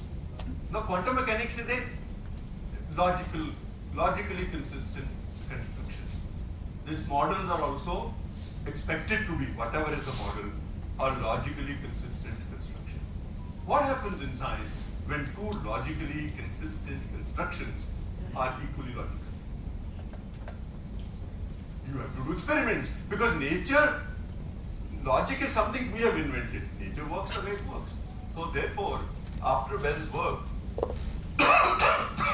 it was the job of the experimental physicists to set up situations like this, which are not easy, and find out whether nature follows quantum mechanics or nature allows hidden variable descriptions, the kind Einstein invented. So the Nobel Prizes of 2022 are given to 3 people who over a period of 30 years did these experiments. So the first one was, this is the inequality. The Bell's work finally can be summarized in terms of an inequality. It is a bound on correlations. So the last equation is a bound on correlations. So you measure A, B, A dash, B dash, all these are different settings. So A, B is theta 1, theta 2, then A dash, B is theta 1 dash, theta 2, then theta 1, theta 2 dash, theta 2 dash, theta 1 dash, theta 2 dash. So settings change, 4 settings and correlation. And that correlation mod is bounded by 2. It has to be less than 2 if you think that there is a model behind which can give you the outcomes of visual measurements. That's predetermined. So John Clauser, born 1942 in USA, you see his career, he decided to do these experiments. And this also tells you a little bit about history of science, that 72 onwards he was engaging with all this. People told him, don't do it. You will not get a job. And he didn't. He says, I never became a professor in my life. He was not given a tenure track precisely for doing this kind of experiments. But now he has got Nobel Prize for this. So these experiments he had to do against the advice of all his colleagues in the department. He was very unhappy. He was given a basement space. He had to borrow most of the equipment.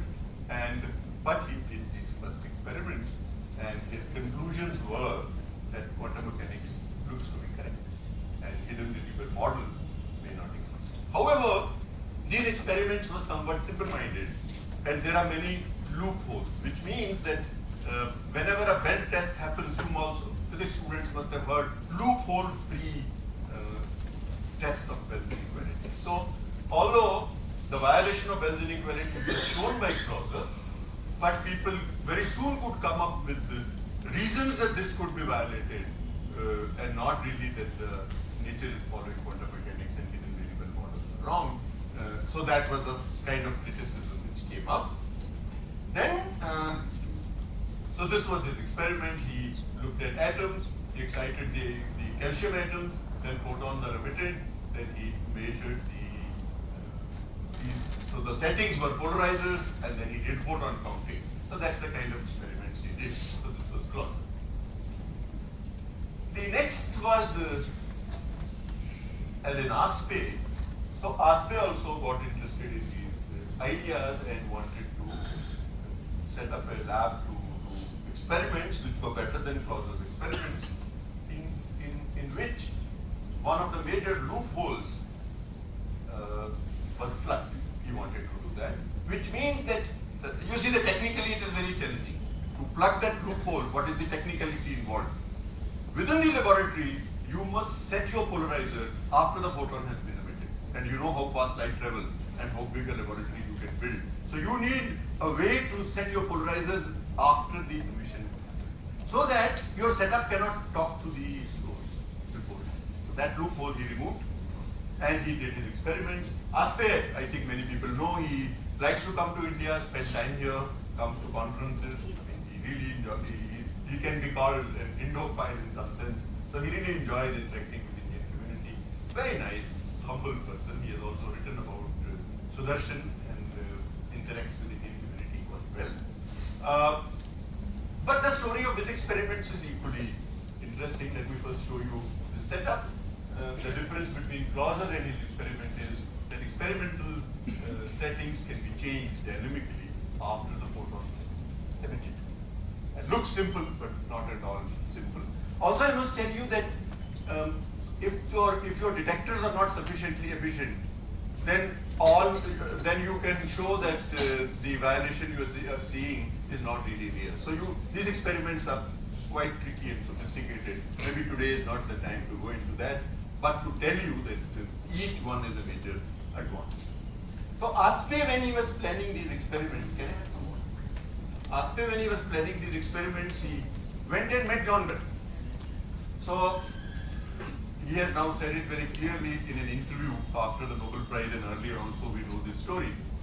He told Bell, I want to do these experiments. I want to verify your inequalities in a way better than Clauser. So Bell said, do you have a job? If you have a permanent job, try this. If you're looking for a job, business will not hire. So Aspect says, fortunately, I had a permanent job. I said I have a permanent job. And he said, then Bell's attitude changed, he helped me, he worked with me, and then, of course, these experiments were set up, and Aspect's experiments are much more realistic. He also became quite well known. And I must also tell you that he was after these fundamental quantum experiments. Another very famous experiment he did early on was to show a single photon. It's a little technical, but let me tell you. See, G.I. Taylor in his famous experiment and description thought, if you take a beam of light and you put attenuators, so you keep reducing the intensity by putting absorbers, at the end you will get a single photon. Looks logical. However, once we had a fully developed quantum theory of light, it was realized that is not the case.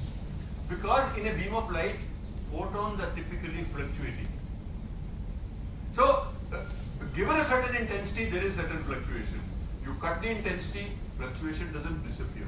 So at the end, you will have 0, 1, 2, 3 photons with some probabilities, however much you reduce the intensity. In technical terms, you say a coherent state remains a coherent state under dissipation or under cut of the signal or division.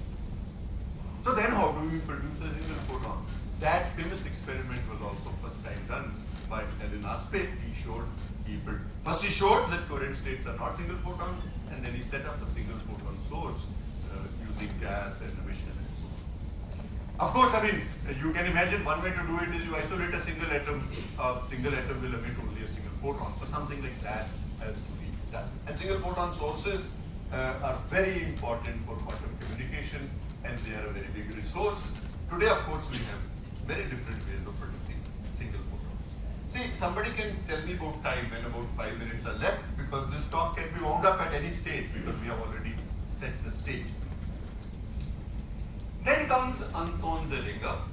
So Anton Zeilinger, born in somewhat similar period, is a very well-known figure because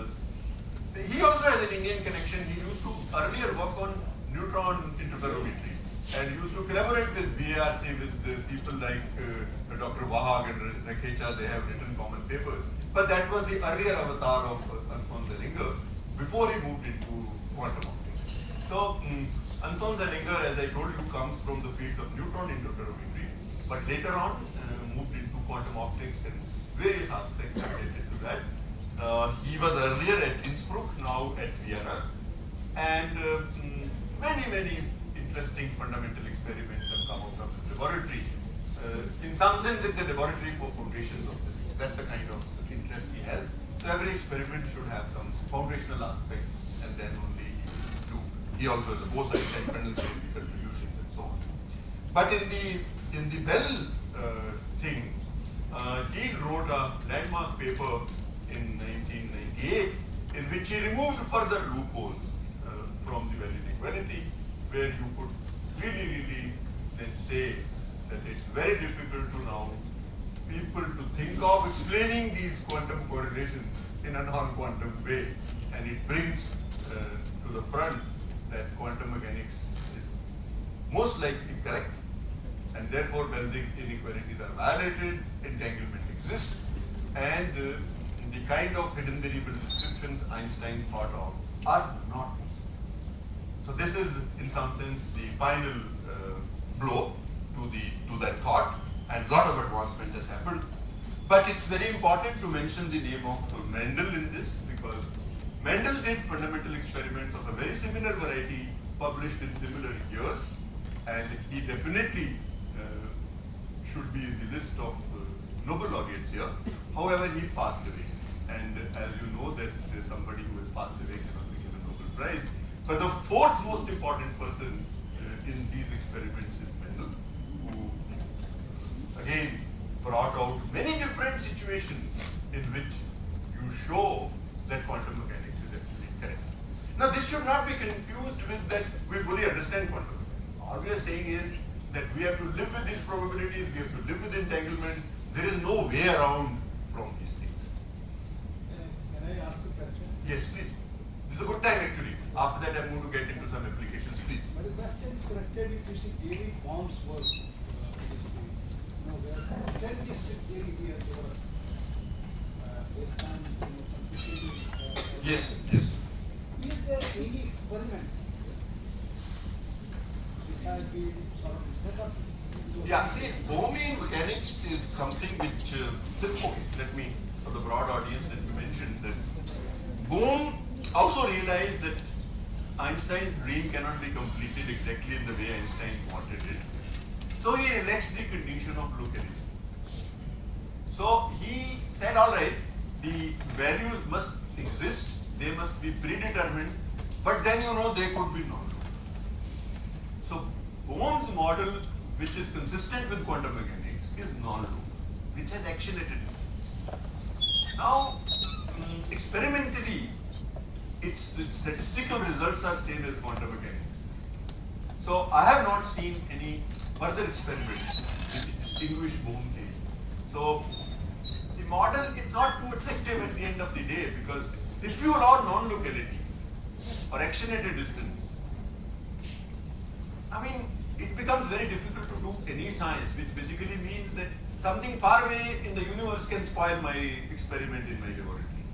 So non-locality, then it becomes kind of a supernatural sources of information travel, which can go from anywhere to anywhere in no time. So those are the kind of difficulties with Bohm's model. But to answer technically, I have not seen any experimental paper verifying or contradicting, but it has this non-locality, which, but Bohm trajectories have been used to get intuitive picture of many quantum situations. And there is this whole book written by a famous British scientist, the name will come to me. It's a fat book called Bohmian Mechanics. Okay, Peter Holland written a full book on Bohmian mechanics, in which very interesting simulations based on Bohmian wave packet trajectories have been given. So it could be used, since we don't have intuition about quantum mechanics, it could be used as a tool to develop an intuitive picture for something. Any other at this stage? from students? I hope you are with me. Now I come to the last part of my talk. Yeah, 5 minutes are more than enough because this is an add-on piece to tell you that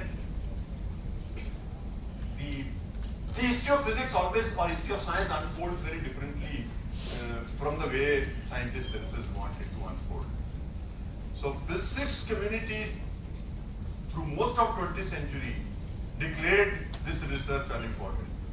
But towards the end of the 20th century came a whole new area called quantum information, quantum computation, which is to use quantum systems to do two things.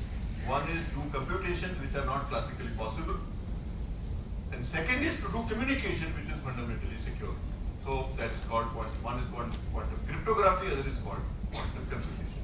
So these two new consequences of quantum mechanics are much more dependent on those non-intuitive features which people were not willing to give enough attention. So most important thing which happened was Shor's algorithm. Now, Shor's algorithm does polynomial time. It's a polynomial time algorithm based on quantum physics to factorize numbers. Factorization of numbers is a very hard problem. It's exponentially hard, which means if I give you a very large number, not fastest computer of which we have, can easily be made to spend several billion years to factorize it. So when a problem is so hard, we call it non-tractable, or in computer science we say it's not. There is no solution. Although there is a solution, we all know how to factor. First try 2, then try 3, then try 5, then try 7, then like that, 11. So you have to try all the previous prime numbers and see whether they divide that number or not. But this process becomes very cumbersome. So cumbersome that it becomes undoable beyond a point, and it takes exponential time in the number of digits in which you write that number. I mean, multiplication, which is opposite of factorization, is easy. We all can multiply, and computers can multiply very large numbers in no time. So Shor showed that if we ever build a quantum computer, we will be able to factorize prime numbers in quantum time. It's a fundamental change in the domain of computer science. And it is being done in a beautiful way by changing the paradigm of computing to a quantum computing in which you use entanglement, in which you use superposition and quantum measurement, the three features I pointed out, in an integral way to do computation. I must mention the second most important contribution in this came from an Indian scientist, Grover, who showed that if such a quantum computer is built, you can do database search much faster than regular computers. It is not an exponential advantage, but it is a square root advantage. But square root advantage is a rather important advantage, because you see square root of 1,000,000 is 1,000.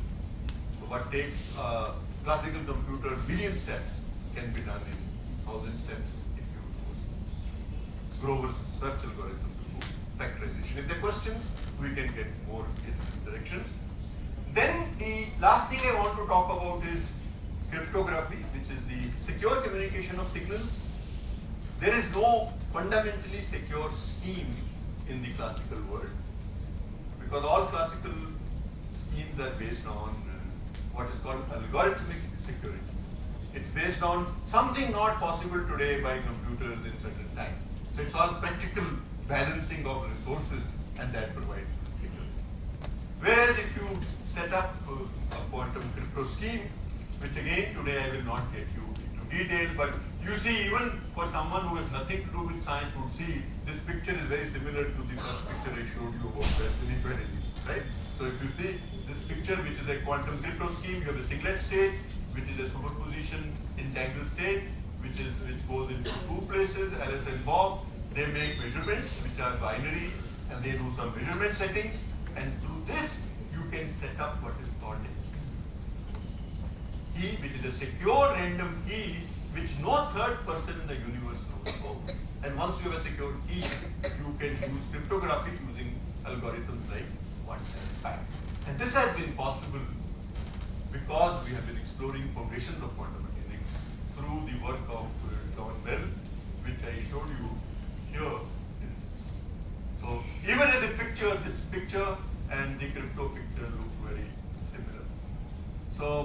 I would end here, and let me summarize by saying that it is a 100-year-long journey in which quantum mechanics was first invented, then scrutinized, then a lot of debates about its foundations, which are not fully settled.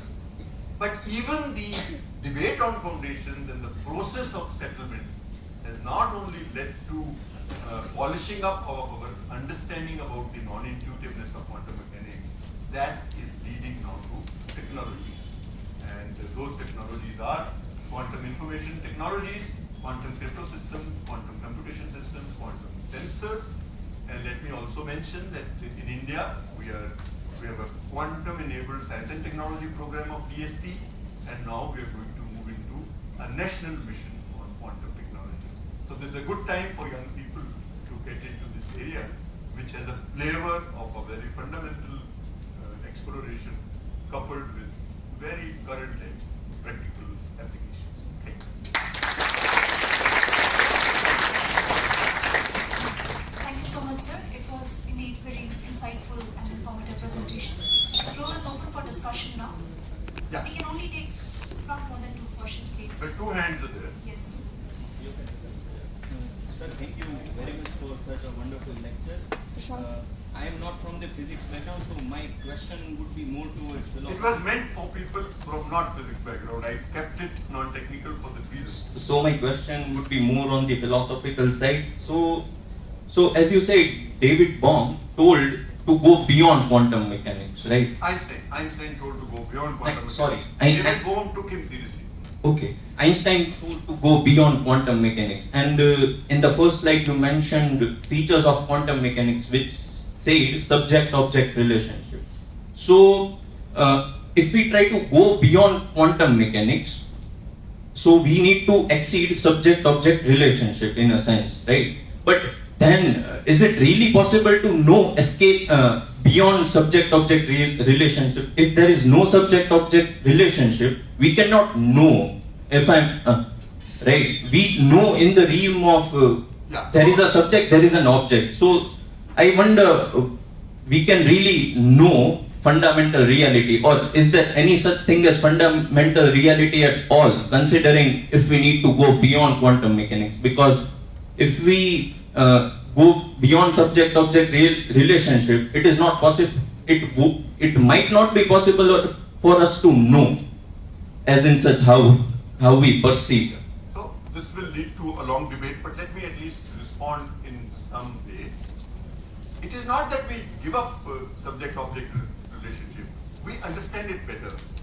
We look at, after all, objects which act on subjects can change their effect. So till now it is not very controlled. So we should be able to pinpoint and study this relationship. That is one thing. Another, of course, is that there is another question which I did not touch upon, that if these non-intuitive features of quantum mechanics are taken to a macro level, what happens? And is it quantum mechanics itself is going to tell us that the world becomes intuitively our kind at a larger scale, or do we need to go to a science or a theory beyond quantum mechanics? So these are some of the open questions. But that fundamental question that there is a word, there is we, and there is a picture of the world formed in our brain. What is the relationship between these three? This is a very old philosophical question. It's also a question of language, question of philosophy, question of everything. And this question has remained with humans almost forever. So, well, quantum mechanics does show some light on this in its own way. But I think question is far from being answered as yet. Thank you so much. There was another question. I have a curiosity, as we are seeing that this quantum, this is entanglement, things are coming because of this EPR paradox or EPR relations. Is there was any other, कोई और भी लोग work कर रहे थे क्या ऐसा कि अगर ये सपोज आइंस्टाइन और पोडल्स्की रोजन ये लोग अगर ये काम नहीं कर रहे होते, ऐसा ये लोग अगर नहीं मतलब वो प्रपोज करते कुछ इस तरीके का आइडिया, तो क्या हम लोग यहाँ तक पहुँच? Very interesting question, and that's again a very fundamental philosophical question, that Newton looked at motion in a certain way. Now that is because there was certain background of algebra and mathematics that we had developed. We already know that same Newton's equations can be thought of as global principles through Hamilton's principle. So that's a very different way to look at the motion itself. So quantum mechanics is a way to look at reality, and we are able to make a lot of predictions and correct predictions and to build a lot of understanding. But there could be, within quantum mechanics also we have transformation theory. Quantum mechanics itself comes in so many different forms which look quite different from each other. I mean, in the early days also, if you remember, there was Heisenberg's matrix mechanics versus Schrödinger's wave mechanics. Both of them were giving same results. So there could be many different takes. I mean, you can even ask a further philosophical question. Imagine another civilization, another part of the universe developing in consciousness and looking at the world. Will they come up with quantum mechanics? Maybe they will come up with another model which will do something similar, will be as good or maybe even better. So, like language. You know, you have so many different languages, they look so different from each other, but we finally talk about the same emotions, same objects in the world, same flowers and so on. So, there is a possibility of multiplicity of descriptions. But what physics has taught us is that many times the multiplicity of descriptions help us to find something more. This is what has happened here. In a more simpler situation, when you introduce potentials from fields, you just introduce them as tools. But later on, they acquire a much deeper meaning because they allow you to do many other things in physics. This is what I can mention. But yes, I mean, this is one trajectory the science has taken. But in the history of science or philosophy of science, people do ask this question: what could be the other trajectories that things could have been taken? So it's very interesting. It is to do with the what is called development of knowledge. So knowledge is developed by humans living in society. At least that's my view. There is other view that there's an island of knowledge created by non-human forces that we only go and find from there. I don't think there's an island of knowledge. Knowledge is human creation. So if you agree with this philosophical point of view that knowledge is human creation, there could be many trajectories. And if you go with the other, that knowledge is fundamentally divine, and whatever is little shown to us we see, then there should be only one trajectory. Yes, first the student does it, and then organizers can decide where to end. The topic is such that, I mean, it's nothing to do with me. This topic you can continue for a long time, and you have another talk. Maybe there's a cup of tea afterwards and we can continue this. Okay, so at present still that, so which pipe atom will decay, that we don't know. Yes. So do we have to go by probability? Yes. And people who believe in quantum mechanics, they think it's not knowable. Even God doesn't know. Yeah. I mean, there is nothing beyond probability we should accept as a fundamental principle. I'm glad a fellow physicist found it interesting, the example. Because I chose this example, this can connect with everyone. And yes. What was the different aspect that fourth experiment that you talked about, Mendel? So what was the improvement from compared to other three? Mendel, since he was, a real quantum optician, he could come up with many different situations which are not like this, in which Benson inequalities are found, which are not just emission, and he could play with quantum states in a very different way. He also became famous for doing those quantum eraser experiments. That was also his, where you can write and erase quantum information. So maybe that was early for his, too early, but it was noticed quite well. Yeah, there was one student in this law. As quantum mechanics is not something which is capable to explain the gravity, in higher theories like quantum loop gravity and other things, they use the non-locality. But does Bell's theory confirm that there is no non-local theory, non-locality, or there might be? No, Theorem only says that if you want to have a local hidden variable description based on existence of a certain kind of reality, you have to go non-local. That's what it says. As far as gravity is concerned, I am not a very knowledgeable person on quantum gravity. I can only tell you two things. At my level, somebody else may know more about it. I know very little. Yes, till today we have not been able to build a quantum theory for gravity. like we have quantum field theory for other forces. However, gravity is local. That has been established very clearly, that the gravity, okay, so any change in gravity is perceived at speed of light. So gravity is not different in that form, which means if a mass fluctuation happens in a remote part of the universe, we will know it only when the information comes and it obeys the locality principle of Einstein. Yes.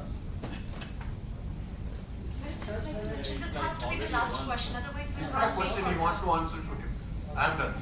Yeah, otherwise we'll run late with the next presentation. Yeah, we have a tea session, sir. Okay, just the last one.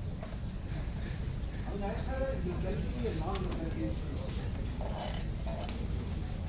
quantum mechanics, the kind of experiment has been non-locality.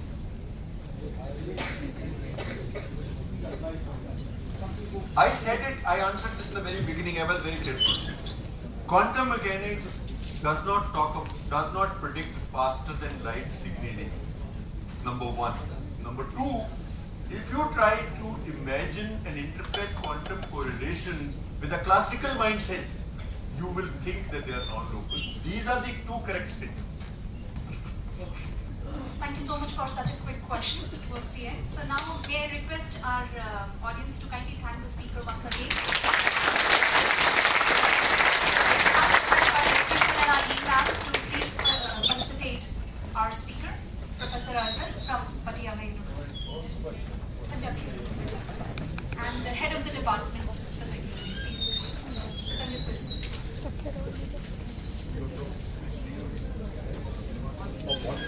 You have all physics, chemistry, biology represented here, and really honored.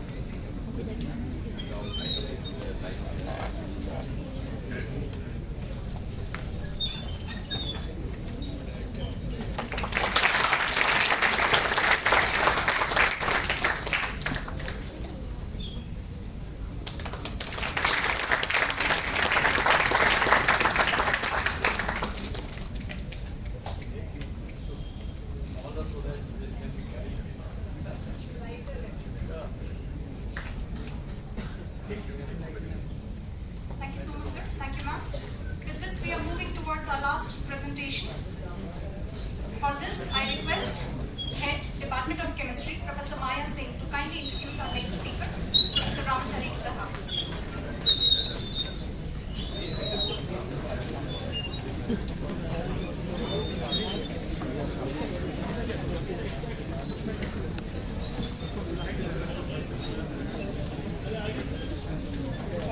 Honorable dignitaries, distinguished professors, my colleagues, and dear students.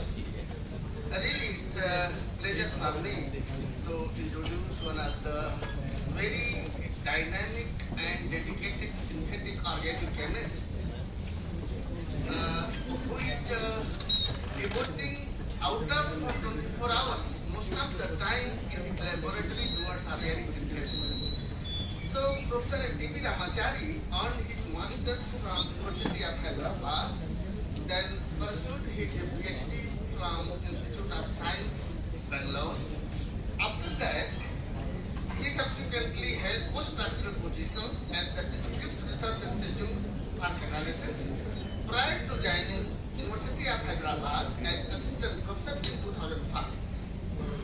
Currently, he is a full professor and he is a recipient of several recognitions and awards to his credit. Some of the prestigious ones are he is fellow of the two prestigious science academies of the country, that is the Indian Academy of Sciences, Thangaraj, and Indian Academy of Sciences, Bangalore. Apart from that, till yet, it's evident from his time to be devoted toward the chemistry, he had guided 20 PhD students and 13 PhDs and more than 5 PhD. His PhD students got one of the most important Eli Lilly and Company Asia Outstanding Thesis Awards. He is an editorial advisor member of some of the prestigious prestigious organic chemistry journals. From Royal Society of Chemistry, one of the prestigious journals is that the Organic and Biomolecular Chemistry, and the European Journal of Organic Chemistry, that's from Violet.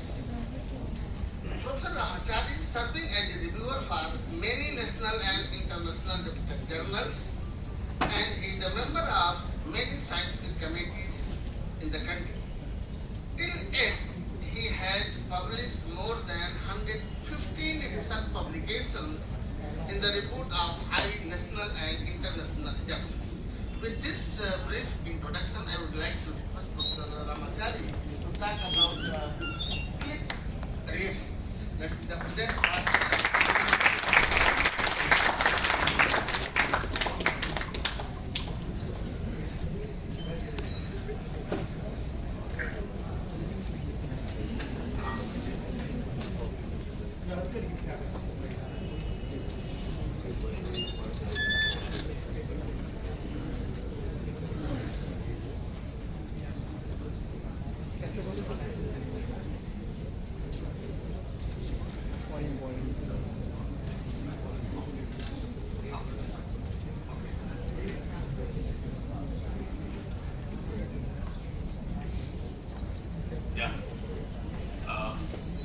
Good afternoon, everyone. Thank you, sir, for your kind introduction. First, I am very thankful for the organizers inviting me here, and this is my first visit to BHU. Thank you, Director and team and head of the department, asking me to come over here to participate in this nice meeting. This year, Chemistry Nobel Prize gave to the click chemistry.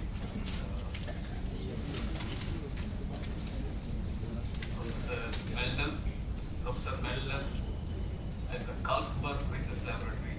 Carlsberg is the beer. The beer people have made the institute, and that institute got the Nobel Prize. And IISER is a private institute in San Diego. Both private institute people able to get the Nobel Prize, and that's really nice to see them. And see them from Stanford University, Petrosi. This is the reaction. But for organic chemists, normally we'll try to see more complex synthesis. The way molecules have DNA, RNA, today morning lecture, the big molecule. But the big molecule synthesis and all, when you construct, we'll say that wow, what a knowledge to construct. But this looks so simple. So small molecule synthesis able to get the high recognition this year. How this able to get this much recognition? We'll see today. When you see the history, it is there in first almost is the 1893. Michael is the students know the Michael reaction in organic chemistry. He's the famous for the developing that reaction, Michael reaction. First he discovered this reaction. He has taken the azide and dimethyl dicarbazylate. Just he able to get the whole molecule like this. It is in 1893. It's a thermal reaction. But later people started trying to develop this reaction, understand different scientists and all.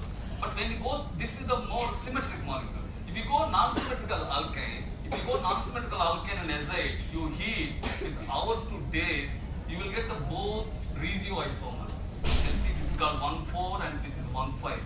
They substituted. This two molecule separation is difficult in the carbon chromatography. It takes tedious job. And also, you have to go a little bit high temperature. The reaction has to go forward, lead to high temperature, sometimes days. When you have a high temperature, sometimes the azides can create issues of the explode. Because of this, he is the one, Ususan, he developed much in 60s, 70s, this reaction. But last year, this year only, early months of this year, he passed away. He able to wrote the nice review in 1963 Angevin Chemistry, how this canonical structure of the azide. He able to perform experiment between these two and able to try to isolate how the regioisomers issue. Now he explained.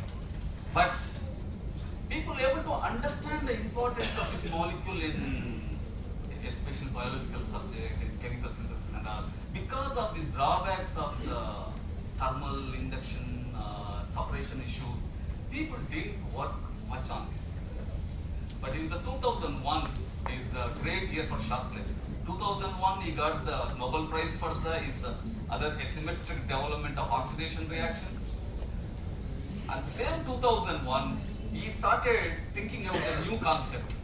It really came out very interestingly, click reaction. Is this cursor, can you stop please?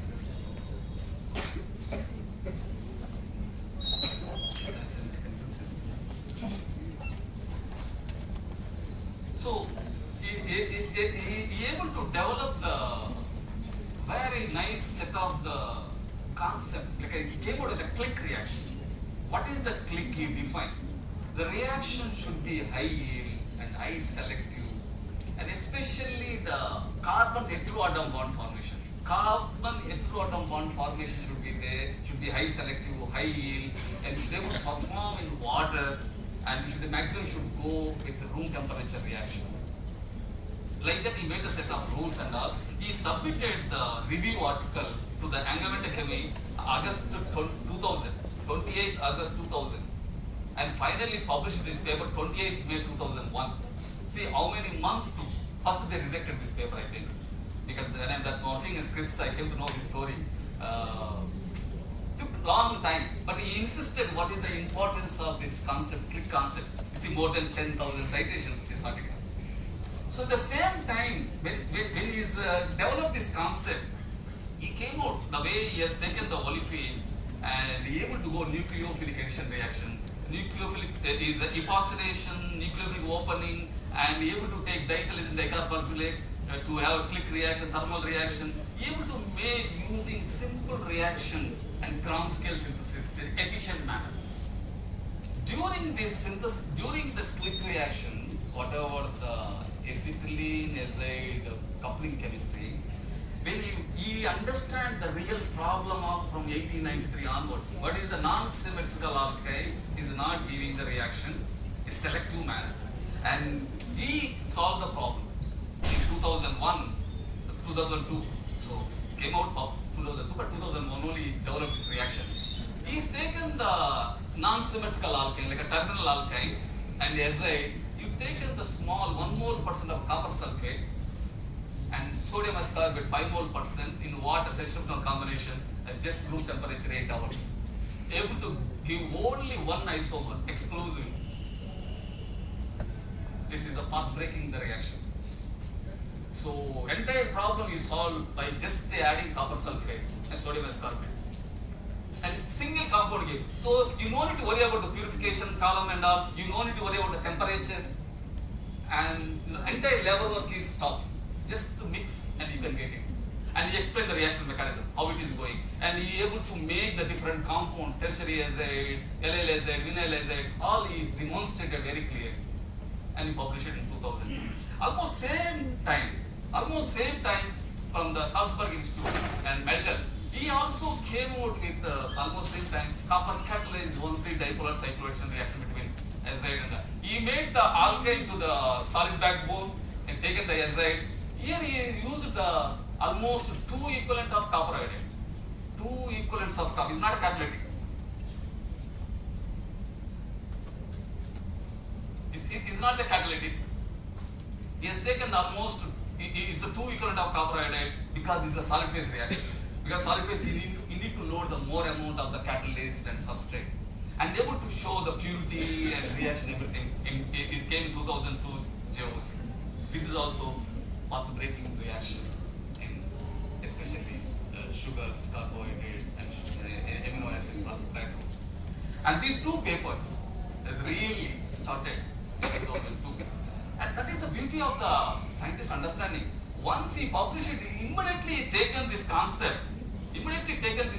to make the inhibitor of the phosphoryl process. So using the click reaction for important drug molecule synthesis.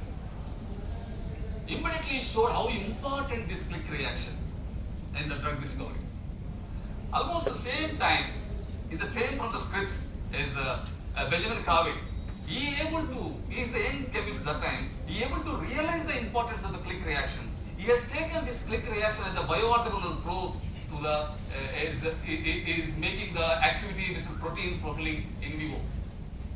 He able to take the azide moiety, put onto the cell, and is taken the fluorophore containing alkyne, he put onto the cell a copper mediated 3+ cycloaddition, and you have, because the chromophore is there, fluorophore rhodamine is there, and you can able to view the cell culture using microscope technique. But during this time, he able to mention, because the noise and all, because the copper sulfate can kill the cells.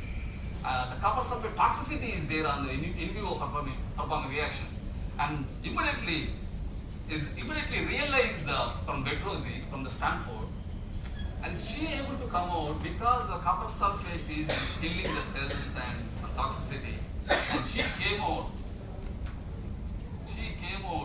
copper-free strain promoted click reaction. Something very interesting. This kind of strain promoted click reaction also known in 1960s, the Wittig, who got the Wittig reaction, who got the Nobel Prize. Wittig able to demonstrate how to trap the strain alkyne by doing 3+ cycloazide. He investigated how to synthesize the strain alkyne, how to utilize that in 3+ cycloaddition. She able to take it that concept and expanded bigger level. She put the probe, fluorophore probe, whatever, and all to this cyclooctane and azide to the cell, able to perform with high rates in vitro, and able to study systematically. And further, she went on to do this click reaction in cell membrane, and completely. She also did once with the copper sulfate, and she proved it that copper sulfate is toxic to the cell. And she developed the different kind of strain promoted click reactions. And later she came out with the different benzene cyclooctane, where to increase the rate, to increase the more rate in the cell reaction, because the rate is very important. It has to go very fast without further seeing any noise and all.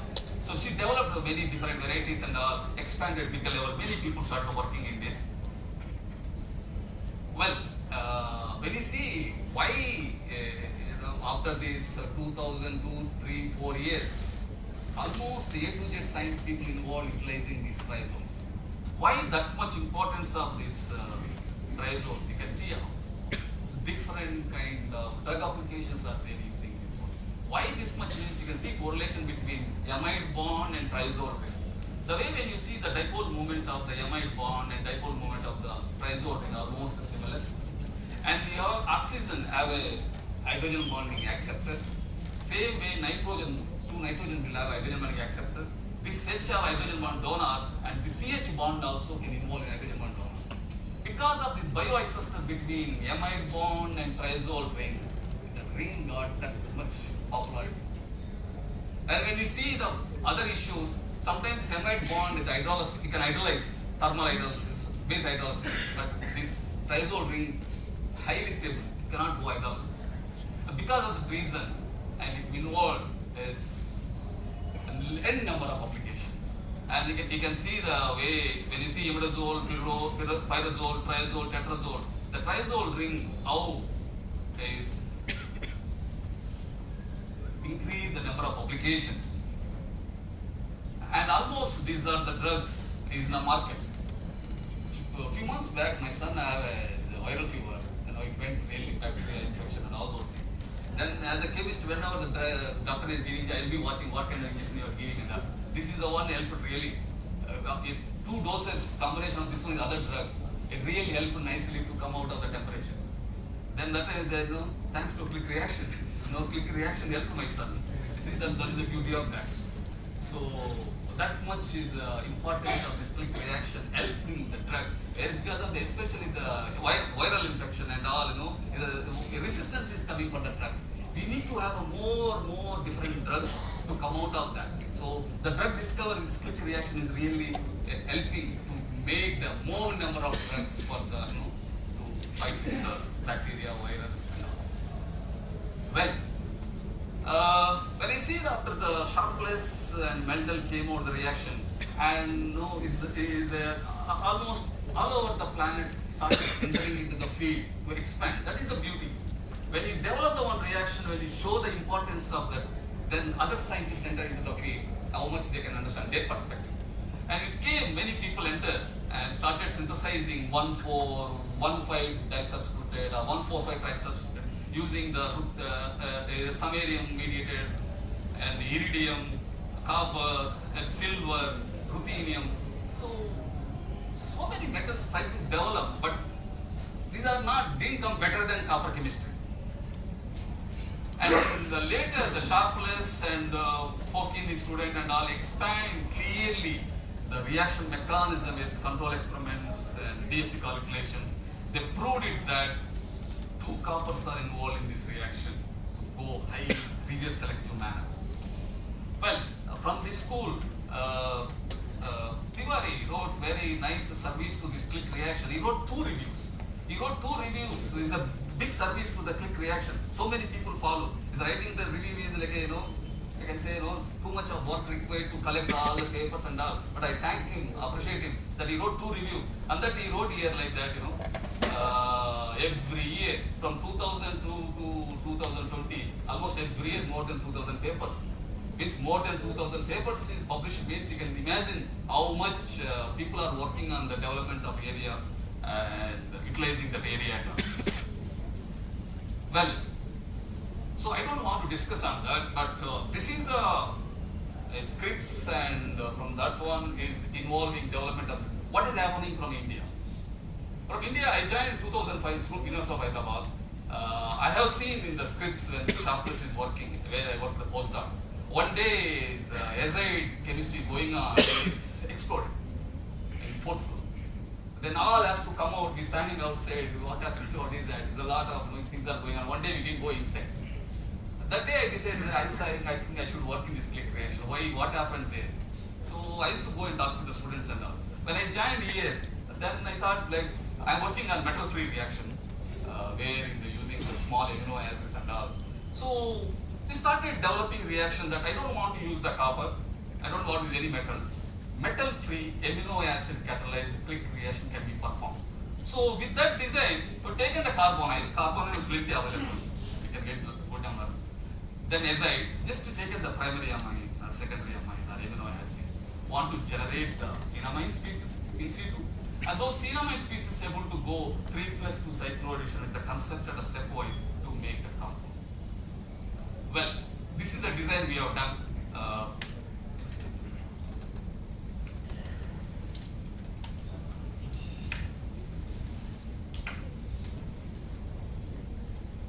This is the design. We can synthesize these grams and kgs, and this is the proline amino acid. Mix this one in DMSO solvent, and this react will form this intermediate species, and this one react with prosyl azide, able to get the nice triso. And very interestingly, prosyl is deprotected. We explain the mechanism. I submitted Angament again. Talking all those things. One fellow accepted, other referee not accepted. I argued, but somehow taken 2-3 months and all, ended up with the Chemistry European Journal. Then I lost the interest. I thought that I developed the metal-free reaction and all, and people didn't accept the Angament chemistry.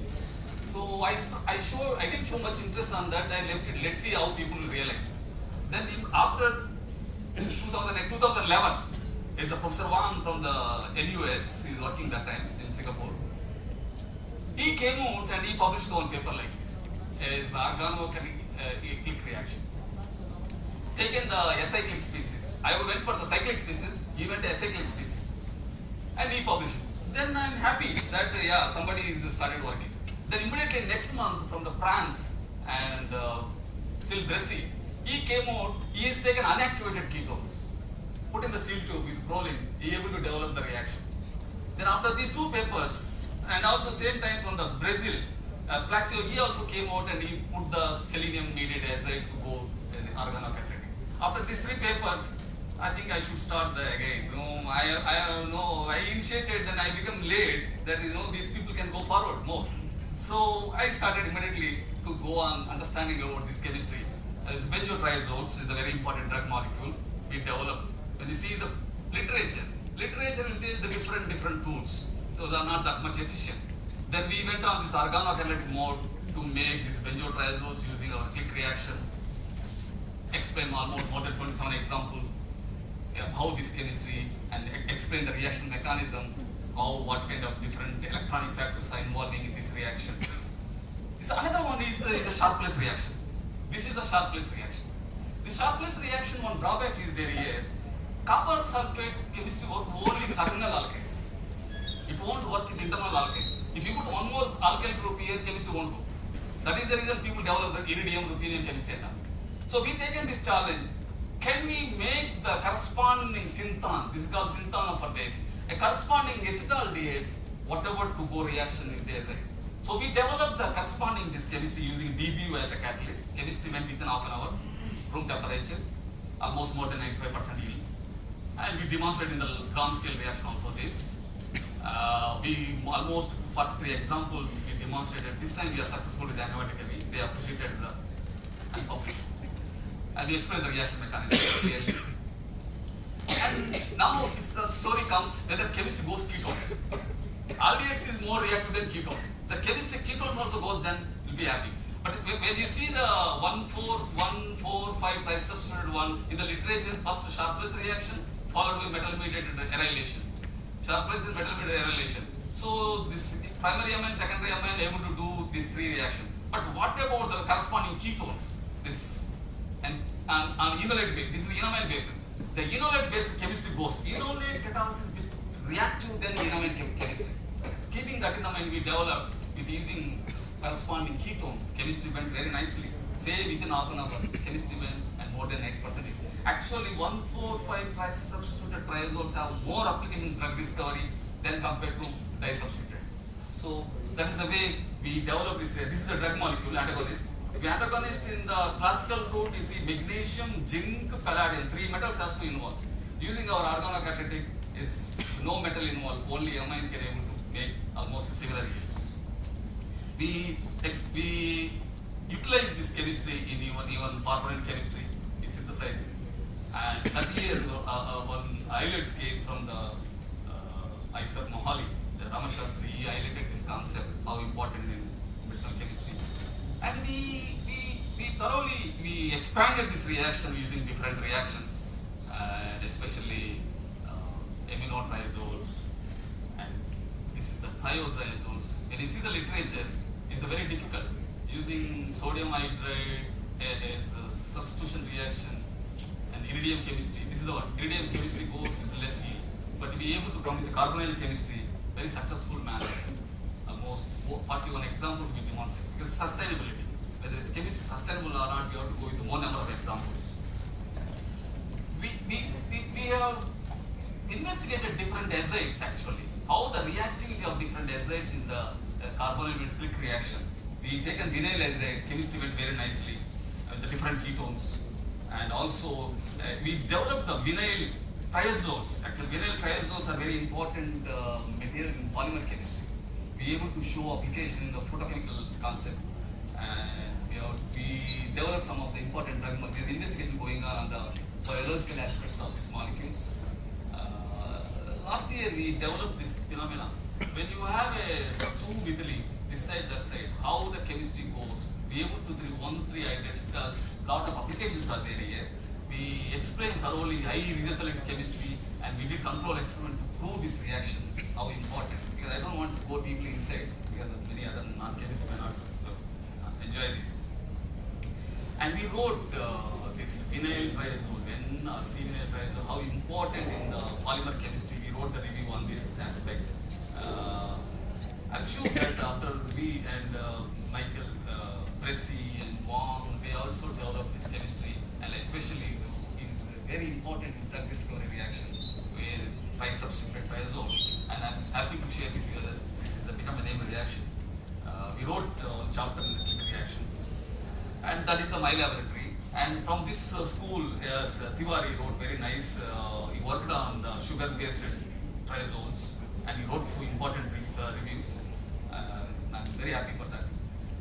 From the IISER Trivandrum, is a Kana Sureshan. He also works on click reaction. Especially, he take the azide alkane containing sugar moieties. He go for the crystallization. When you go crystallization, the topology based on the topology will go thermal click reaction. and there it is able to make the polymers and all and go on investigating those important molecules. Kota Srinivas, he also started working on in the early 2000, especially oligosaccharides and nucleoglycoconjugates using copper chemistry. And Kintukumar Mandal, he able to develop very interesting, whatever organocatalytic tool he is taken, he went on to make the very important molecules. But I am very unhappy that it's a very extraordinarily demonstrated the metal-free reaction on sugar backbone. But finally ended up the chemistry select is a low journal. You should have gone to the almost annual again. So that is a problem. Well, and what I want to say is the chemistry is so simple. How much time it taken for you to click it like this? It's a very fraction of seconds it will come, right? The subject also like that. You know, just you have a starting well available. Just you mix it. You, by clicking time, you just have DV. Chemistry goes very nice manner to make a single isomers and very good yield. And went on, you can go for this application of biology, drug discovery, whatever. And from the NCL Pune, she wrote very nicely this review, how important for the pharmacology and drug discovery. And Professor Sinha, A.K. Sinha from the CDRL Lucknow, he able to come up with a very interesting reaction, the click reaction. This is the anti-Marconic of thiol addition to the olefin. This is another part of the click reaction. He able to discuss very nicely and how important this reaction. So these are the from India the institutions involved in the click reaction contribution. And in conclusion, I feel that we are thankful to the Nobel Committee for choosing Chemistry Nobel Prize. I'm happy that last 2 years is going hardcore chemistry for this Nobel Prize. For that happy. But still, need to expand the library of sustainable organocatalysts and expand the substrate scope and need to expand the sustainable click reaction, different reactions in this, and need to go the ppm level. Whatever we loading is little bit more. The chart to go ppm, ppb level, parts per billion level of the development of the catalyst and expand the lot of application to the pharma and all. So normally sometime I will try to, because I'm more reading Mahabharata, Ramayana and all. I'm very happy today coming here, BHU. So I try to compare the sociological chemistry versus molecular chemistry. I try to put the cover pictures and try to explain the philosophy. This is the philosophy I have taken. So I'm a big fan of the Vedavyas. So Vedavyas wrote books such a way that see how many yugas will go also, that book will standing like that. So our work also should stand like that. That's what I feel. The work. So here I feel like Krishna and Arjuna is a very good catalyst and substrate. The catalyst substrate interactions are very good. You can do miracles of the construction of the different drug molecules. So that's the way I correlated Krishna with that. And the another one is, as a chemist, I try to see my subject should be highly selective. Enhancer selectivity, diastereomer selectivity, regional selectivity. What else? What and all selectivity involved should be only single. So when you come to selectivity, as a good student is Arjuna. I feel up to now we will give Arjuna awards. We won't really give other name awards. So Arjuna award is a good student. So I want the reaction should be that efficient to point it in this highly selective mode. That's why we designed here. This another one is the bridge construction. I constructed so many bridges in the molecule. When you see sociological bridge, this is the bridge will come, bridge construction. So it's a good team. So good team and good construction. I'm very happy. The middle person is a very good supporter of the team. So all scientists and students all should be like Hanuman to have a very good education. This is the Gorantaku in Telugu and some North Indians say enna powder. So enna powder is the lasso. Lasso is a very important ingredient in organic reaction. So we use that as the starting material in organic synthesis and drug discovery. So we correlate all with the enna powder space. And recently this came out as how complex it is synthesized using simple catalysts in the laboratory. So we correlated with that. Thank you very much. I thank you.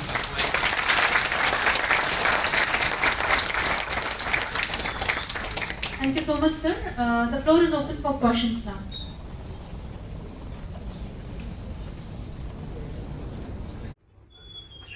Excellent talk, and with chemistry we are able to develop better application and all this.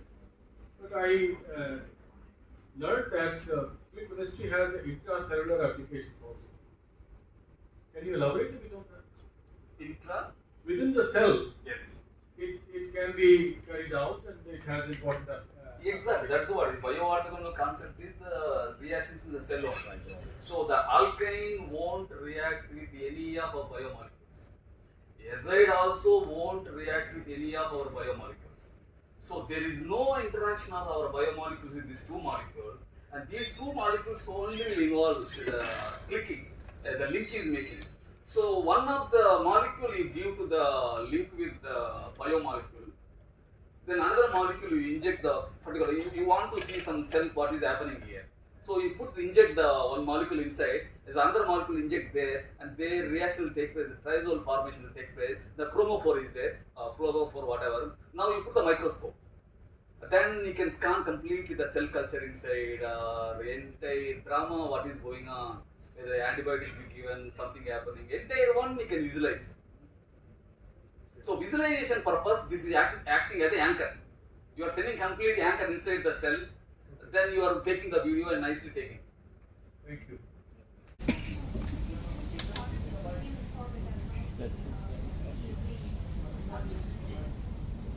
So my question is like, why sodium ascorbate was like, one of the key ingredients? I can see that the copper might be working as one of the catalysts in that reaction. Nice question. Copper sulfate is +2 oxidation state. The copper sulfate +2 oxidation state won't that much activate the alkyne. Now sodium ascorbate have a ENR O-, O-, that will give very nicely single electron. One electron give to the copper sulfate. Now copper sulfate will become copper +1. The copper +1 will go very actively interact with the alkyne. Then copper acetyl will form, and then the drama will start catalytic power. But I guess there are other reducing agents as well which can do the same kind of reaction, I guess. Then I am telling behalf of the Sharpless. Sharpless tells very easy, cheap available substrate only will use. If it is the costly, you won't use. Very cheap should be. Ascorbate is very cheap. How about using lemon juice then in that case? But again, the way amount, how much you can do electron transfer is important. Thank you so much. Hello. Maybe this question is not for you, for Sharpless. I'm just wondering why it should be known as click reaction, because the chemical kinetics says that none of the reaction is single step, and your mechanism also says that in simple reaction 2 copper and so many steps are involved. Then what is the use of click? It's not. Nice. Actually, all reactions are happening the speed of this much. To elaborating for you, explaining purpose, understanding purpose, I told you the reaction A, like that I am explaining. But all will take place this much fast. No, I given not only this actually. Carbon heteroatom formation, carbon heteroatom bond formation reaction like a Michael, Dean-Sard, 3% cycloration. These also can consider my click reaction. He has mentioned first, he defined these and all, you can have a click reaction where I reaches selectivity, specificity, selectivity, room temperature reaction. He made some rules and regulations for that. But this reaction more popular, other reaction didn't get the popular under click. So this is more. But I guess you need to time of the reaction. Like it is so fast. Time also should be possible. Then you call it as a click. Again I am telling you here, again who is popularizing the reaction also very important. The Sharpless already got the Nobel Prize and able to make the kind in the world nicely and all, and able to follow others. The same way I am more popular to put some new words and all in the linguistic manner and all. But say he's an Indian, he can make and all. Others won't follow. But he is a Nobel laureate and he expressed and all, then people are very happy to follow. I have a question. Is this click reaction reversible? One paper is there in the science. They reverse it with high thermal conditions. How easy or difficult it is to reverse it? Actually, the question is what purpose we need the reverse?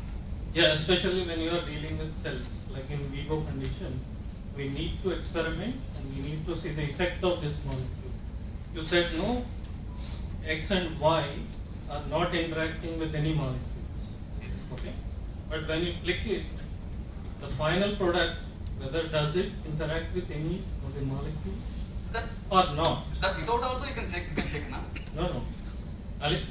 We need to actually probe into when they are independent species versus when they are in combination.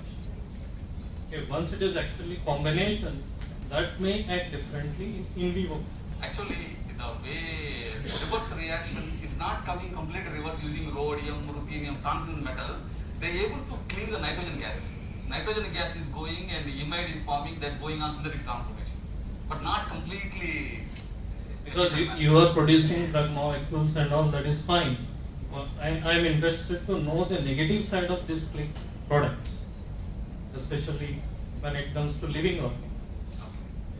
Is there, one paper is there, but the heavy harsh conditions are required for the retro-click reaction. Is there on science paper? After that, people, no one is working on it. Sir, I have a question. Copper acetylide form part of two Nobel Prize winning reaction. One you just mentioned, the quick chemistry, other one cross coupling, we know actually. Both cases copper acetylide is formed. You represented it is a base free. I mean, you need base in the Sono-Kashira coupling, but here we don't use the base actually. So does azide has a role, because I didn't see in your mechanism? Here is azide is not that much role. Actually, is there base is a How you form copper acetylide? The base is there kind of. They use diisopropylethylamine. Okay. Diisopropylethylamine. Sodium ascorbate, that itself acts as a base. That's what in the mechanism is the ligand, LL. So copper and ligand with that and these small jobs can be able to do sodium ascorbate. Multiple jobs.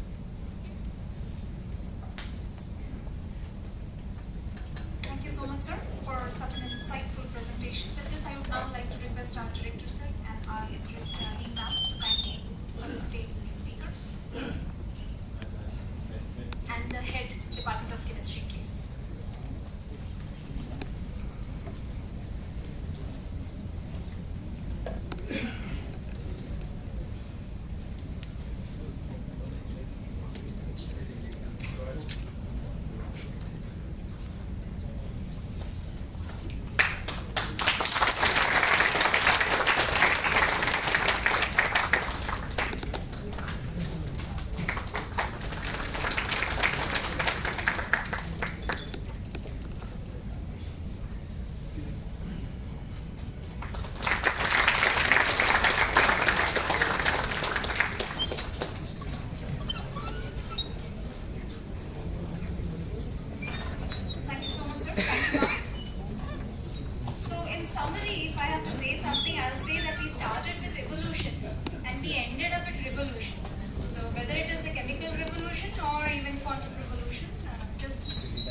Very good afternoon to one and all. We started with good morning and we are completing with good afternoon. The speakers, all the three speakers of today, our director, distinguished professors, our colleagues, and my dear students, you all will agree that all the three lectures were scintillating. So we need to have a big clap for all of them.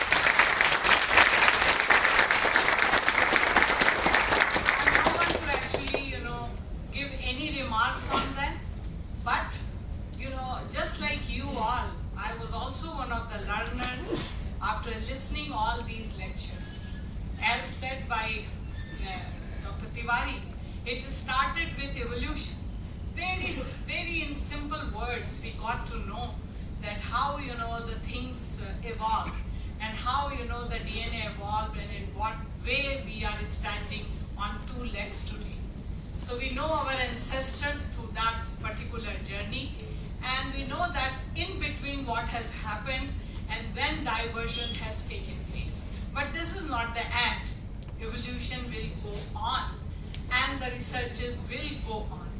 And that is how you all who are sitting here working in that direction will be working with this, on these objectives. I'm 100% sure that many of you who belong to those particular specialization will be of interest to work further on in this particular area.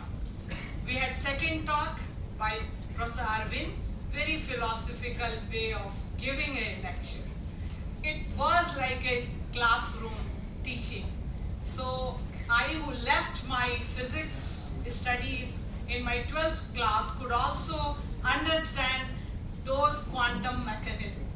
And the best part of this is that how useful is that in our future.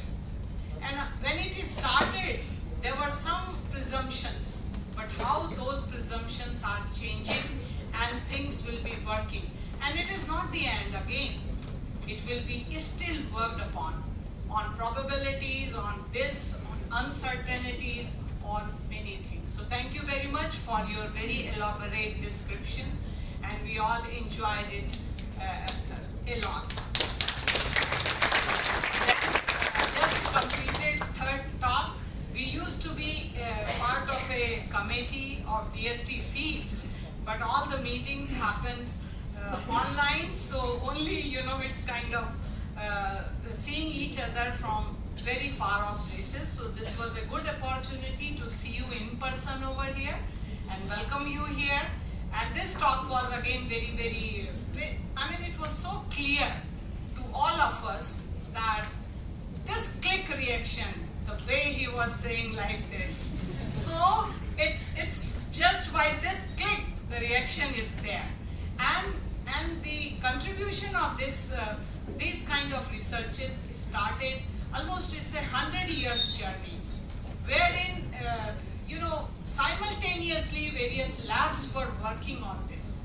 So the first time when it was reported, it was with the help of metals. But later on, the things have started. High temperature was also, required. But later on, that high temperature problem was solved. Then, the metal, and then now the researches are going on that without metal also this is possible. And click reactions are really going to be very powerful tool for developing the pharmaceuticals, because they are the one which need to be worked out for the human being. And that's the way we think in the future, lot of people will be doing. So we all are very benefited from these 3 lectures. And I must say at this point, we are listening it. Our director is organizing it since he has joined here. And it's a dream project of him, wherein our committee members who are sitting here, this year Professor Chalpati Rao, otherwise it used to be Professor J.K. Rao, to whom I am missing him. He has gone somewhere.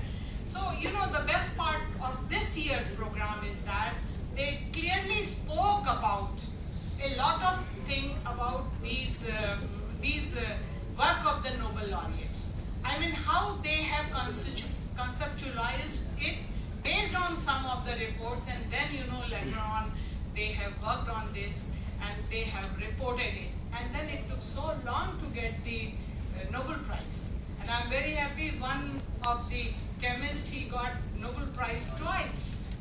So that is how, and that time he didn't get it for these reactions, but second time he got for this reaction. So this is for all my colleagues also, that keep on working. You will get recognition at any time. You may not get your recognition early in your career, but you may get it later also. So keep it doing. So I once again thank all the speakers for their wonderful lectures and very clear lectures for our students also, and who are not of those specialized areas also. I'm very thankful first to my director for organizing such lectures, and all my colleagues who have joined here or who have helped in in organizing this.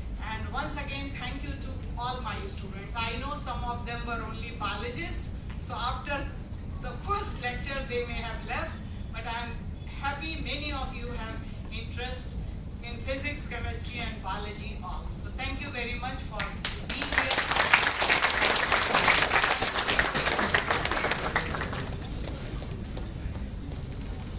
We are almost towards the end. So with this, I think I really like to say quotes, and I will actually end up with a quote.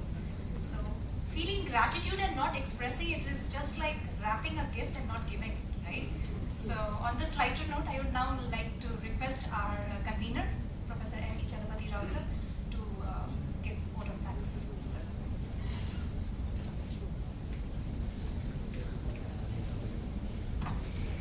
Thank you, Dr. Archana. It's a great privilege to propose a formal vote of thanks in a very brief manner. We have had a trilogy of talks encompassing different fields and spectrums, and it's very fascinating to look at the passion of the scientists themselves.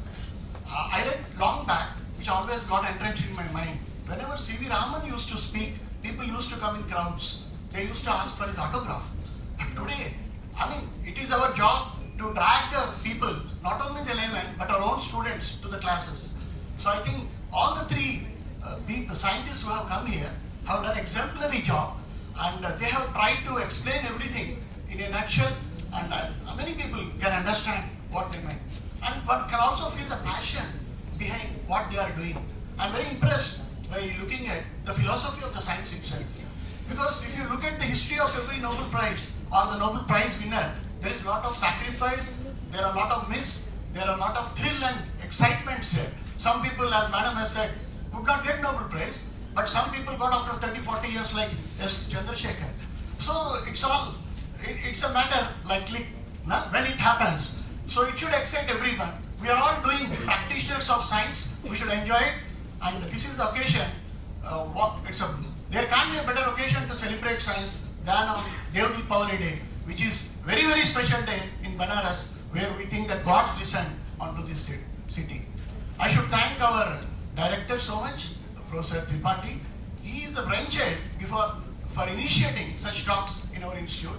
And always he has been behind, even though he was at Bangalore last 3 days, we have been in touch with each other, he was monitoring.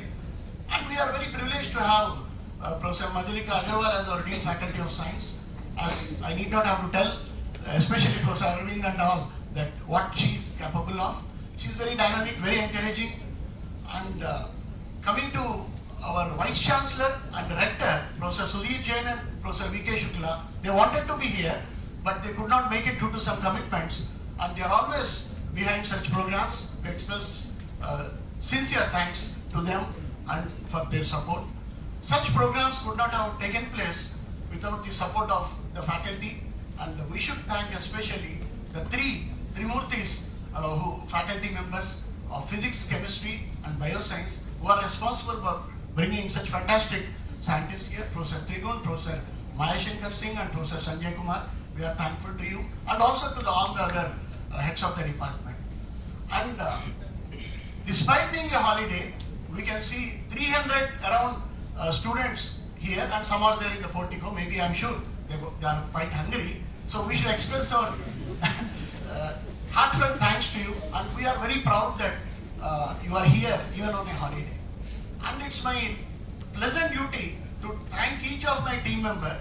I request them to just stand up so that people can know. Dr. Samrendra Singh, Dr. Archana Tiwari, Professor Satyen Saha.